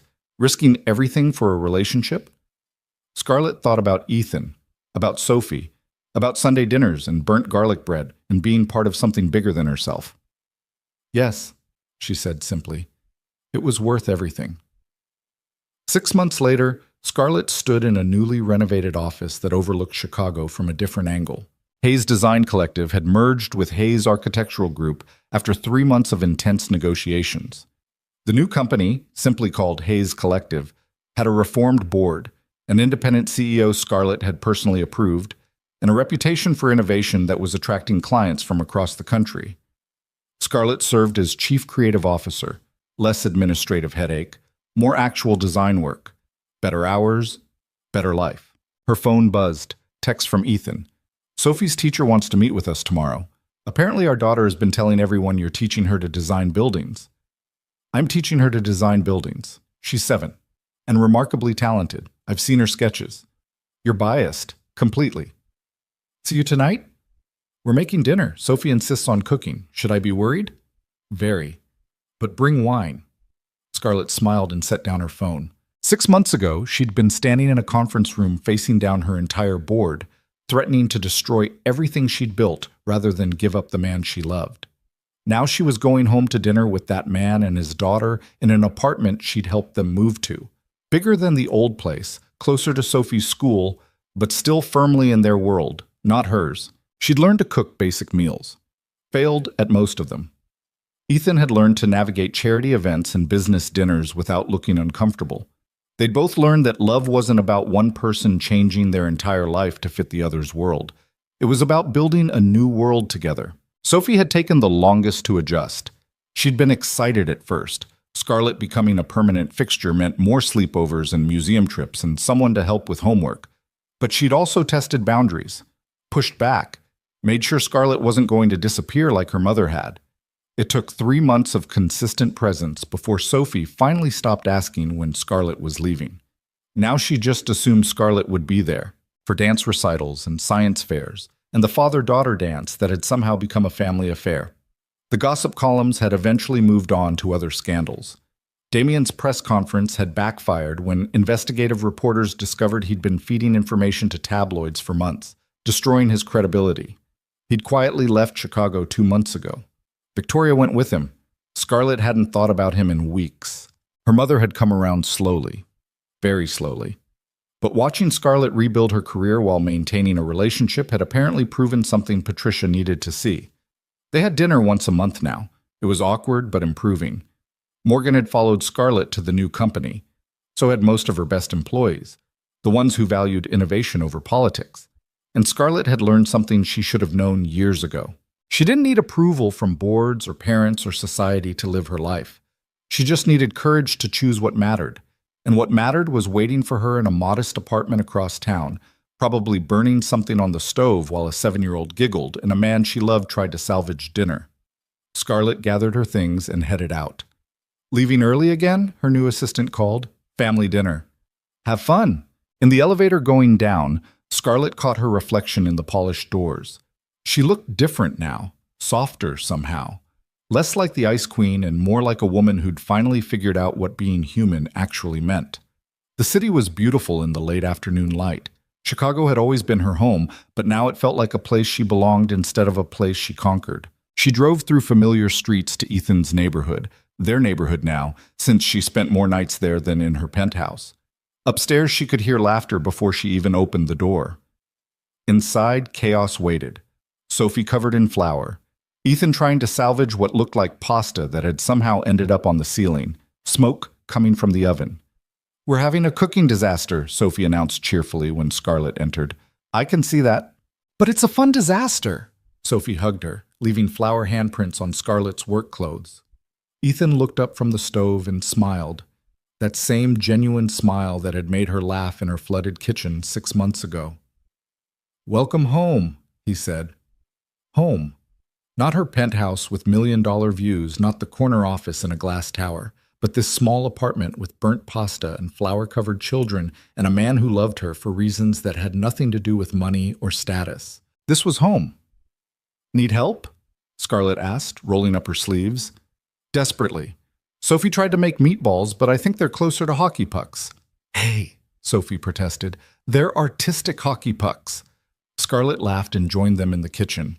Together they salvaged dinner, ate it at the small table while Sophie told stories about school and Ethan described a plumbing disaster involving a wedding ring and a garbage disposal. After dinner, Sophie insisted on showing Scarlett her latest building designs, elaborate crayon sketches of skyscrapers with gardens and playgrounds. "This one has a slide that goes from the top floor all the way to the bottom," Sophie explained seriously. "For emergencies. That's very practical. And this one has a pool on every floor. That's very ambitious. And this one," Sophie pulled out her favorite drawing, "this one is for us, all three of us. It's our house." Scarlett looked at the drawing. It showed a building that was somehow both modest and grand, with rooms labeled Daddy's Workshop and Scarlett's office and Sophie's room with the big windows. And in the center, a space labeled simply Family Room. "Do you like it?" Sophie asked anxiously. Scarlett's throat was tight. "I love it. It's perfect." "Do you think we could really live somewhere like this someday?" Scarlett looked at Ethan. He was watching her with an expression she couldn't quite read. "Maybe," Scarlett said carefully. "Someday." "Not a penthouse," Sophie said firmly. "Somewhere we can all be together." "Somewhere we can all be together," Scarlett agreed. After Sophie went to bed, Ethan and Scarlett sat on the couch with glasses of wine. "She's getting attached," Ethan said quietly, "to the idea of us being permanent. Is that bad?" "I don't know. Depends on whether we're actually permanent." Scarlett turned to face him. "Do you want to be permanent?" "Yeah, I do. But I also know things can change. People can leave." "I'm not leaving, Ethan. You say that now. I say it now, and I'll say it in a year, and 5 years, and 10 years. She took his hand. "I chose you, both of you, over my company and my mother's approval and every expectation I'd spent my life trying to meet. That doesn't change because time passes." Ethan was quiet for a moment. Then he reached into his pocket and pulled out a small box. Scarlett's heart stopped. "I bought this 2 months ago," Ethan said, his voice shaking slightly. "Kept waiting for the right moment. The perfect moment. But then I realized there isn't going to be a perfect moment.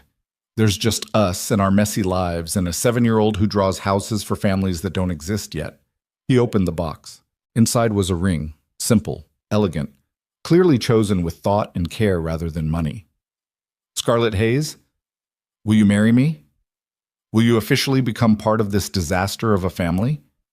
Will you let Sophie call you something other than Scarlett because she really wants to but doesn't know if she's allowed?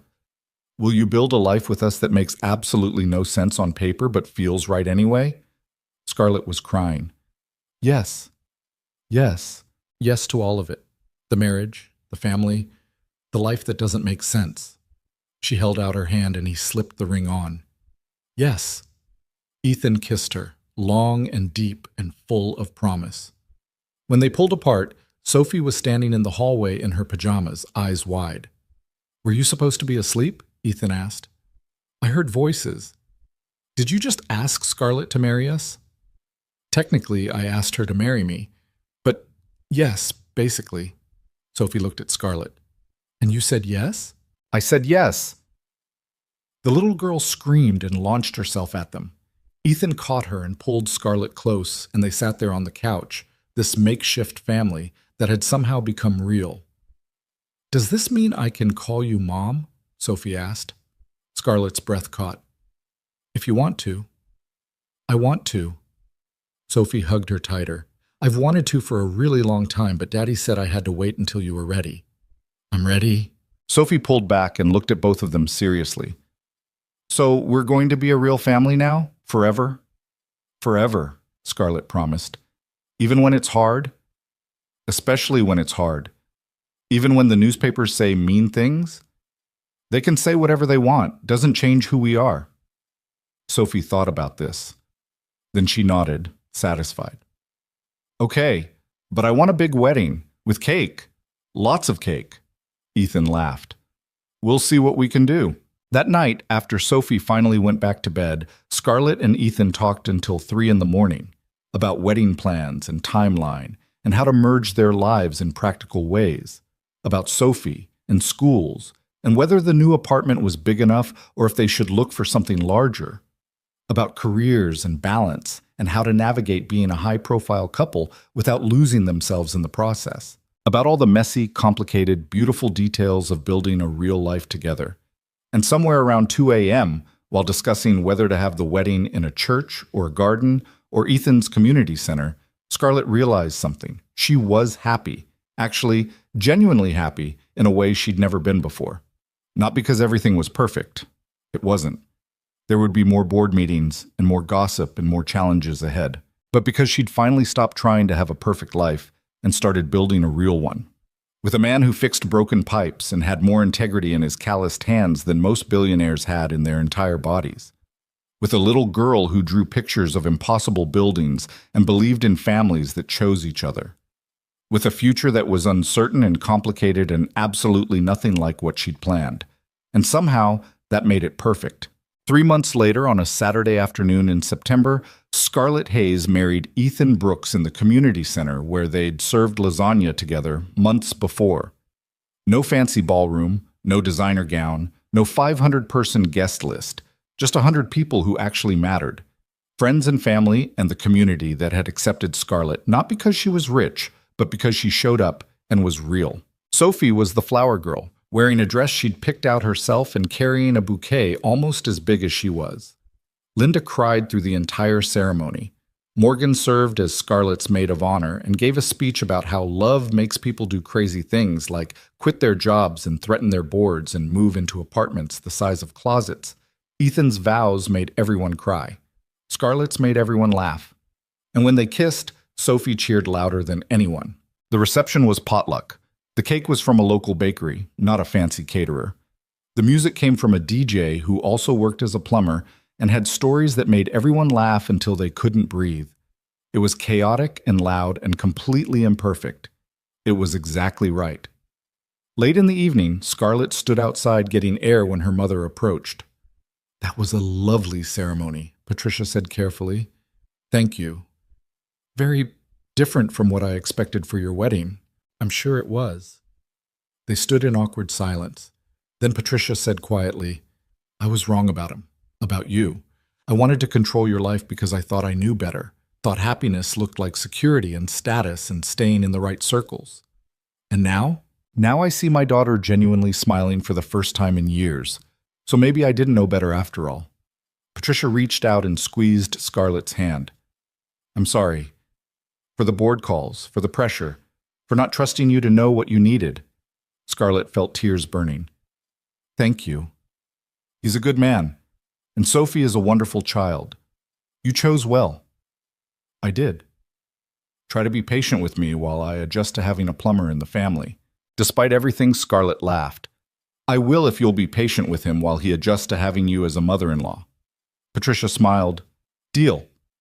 They went back inside together. The party lasted until midnight. Then people started heading home, hugging Scarlett and Ethan and Sophie, promising to get together soon. When it was finally over, the three of them sat in the empty community center surrounded by decorations and leftover cake. "We're married," Ethan said, sounding slightly stunned. "We are," Scarlett confirmed. "I'm your daughter now," Sophie added. "Officially." "Officially." Sophie yawned. "Can we go home?" Home was the new place they'd moved into last month. Bigger than Ethan's old apartment, but still modest by Scarlett's standards. A house in a good neighborhood with a yard for Sophie and a workshop for Ethan and an office for Scarlett. A place that belonged to all of them. They drove through quiet streets, Sophie falling asleep in the back seat, the Chicago skyline glittering in the distance. Inside their house, Ethan carried Sophie to bed while Scarlett kicked off her shoes and collapsed on the couch. When Ethan came back, he sat beside her and pulled her close. "How does it feel to be Mrs. Brooks?" "Hayes Brooks," Scarlett corrected. "I kept my name professionally. We discussed this." "How does it feel to be Mrs. Hayes Brooks?" "Strange. Good. Right." She looked up at him. "How does it feel to be married to a billionaire?" "Terrifying. Exciting. Like I'm living in a dream and might wake up any minute." "You're not going to wake up. Promise?" "Promise." They sat together in their living room, not expensive or fancy, just comfortable and theirs, and let the reality of what they'd done sink in. 6 months ago, Scarlett had been standing in a flooded kitchen wondering if her plumber would arrive before midnight. Now that Plumber was her husband, his daughter was her daughter, his life was her life. And somehow, despite every obstacle and complication and person who'd said it wouldn't work, they'd made it. Not because it was easy, but because they'd chosen each other over and over again when it would have been simpler to quit. I love you, Scarlett said quietly. I love you too. Even though I'm terrible at cooking and forgot to pay the electric bill last week and still don't really understand sports, even though Sophie keeps trying to explain. Especially because of all that. Even though my board still gives you dirty looks at company events, and my mother still occasionally forgets your name. Your mother called me Edward at the wedding. I heard her. I know. I'm sorry. It's fine. I called her Pamela once. We're even. Scarlett laughed and buried her face in his shoulder. This was her life now. Messy and complicated and nothing like she'd planned. And she wouldn't trade it for anything. Upstairs, Sophie called out sleepily, "Mom, Dad, can someone get me water?" They looked at each other. "Did she just—" Ethan started. "She called me Mom," Scarlett whispered, eyes filling with tears. "You okay?" More than okay. They went upstairs together, got Sophie her water, tucked her back in, kissed her forehead. And Scarlett realized that everything she'd been searching for in boardrooms and business deals and carefully constructed success, the validation, the purpose, the feeling of mattering, had been waiting for her in the most unlikely place. In a flooded kitchen, in a working-class apartment, in the eyes of a 7-year-old who just wanted someone to stay. She'd built an empire trying to prove she was enough. But it wasn't until she met Ethan and Sophie that she understood what enough actually meant. Not perfection, not wealth, not achievement, just love. Real, messy, complicated, imperfect love. And that was worth more than all the billions in the world. Later, lying in bed with Ethan's arms around her, Scarlett thought about the girl she'd been 6 months ago. Lonely and driven and convinced that success meant sacrifice. She'd learned the truth. Real success wasn't choosing between career and love, it was refusing to accept that you had to choose at all. Real success was building a life that honored all of who you were. The ambitious CEO and the woman who wanted family, the billionaire, and the person who just wanted to eat burnt garlic bread and laugh with people she loved. Real success was having the courage to rewrite the rules when they didn't serve you. "What are you thinking about?" Ethan murmured. "How a broken pipe changed my entire life. Best plumbing disaster ever?" "Absolutely." "You know what's funny?" "What?" "I almost didn't take that call. It was late. I was exhausted. I thought about sending someone else." "What changed your mind?" "Dispatch said it was a penthouse in the nice part of town. I figured the tip might be good." He laughed softly. "Turns out it was better than good. It was everything." Scarlett turned to face him in the darkness. "I'm glad you came." "Me too." They fell asleep tangled together, the ring on Scarlett's finger catching the moonlight, a reminder of promises made and a future they'd build together. And somewhere in the house, a little girl slept peacefully, dreaming of buildings with slides and swimming pools and a family that would never leave. Because sometimes the best things in life come from disasters, from broken pipes and flooded kitchens and midnight calls that change everything, from choosing love over fear, from refusing to settle for empty success when real happiness is possible, from learning that you don't have to be perfect to deserve good things. You just have to be brave enough to reach for them and hold on tight when everyone tells you to let go. Scarlett had let go of a lot of things to get here. Expectations, approval, the need to prove herself to people whose opinions didn't matter, but she'd held on to the things that did. Love. Family. The kind of happiness that couldn't be bought or earned or achieved through quarterly reports. The kind that just was. And in the end, that was all that mattered. A billionaire and a plumber. An empire and a community. Different worlds that collided and created something neither could have built alone. Proof that love doesn't care about balance sheets or social status or what makes sense on paper. It just cares about two people willing to fight for each other. And sometimes that's enough. More than enough. Everything.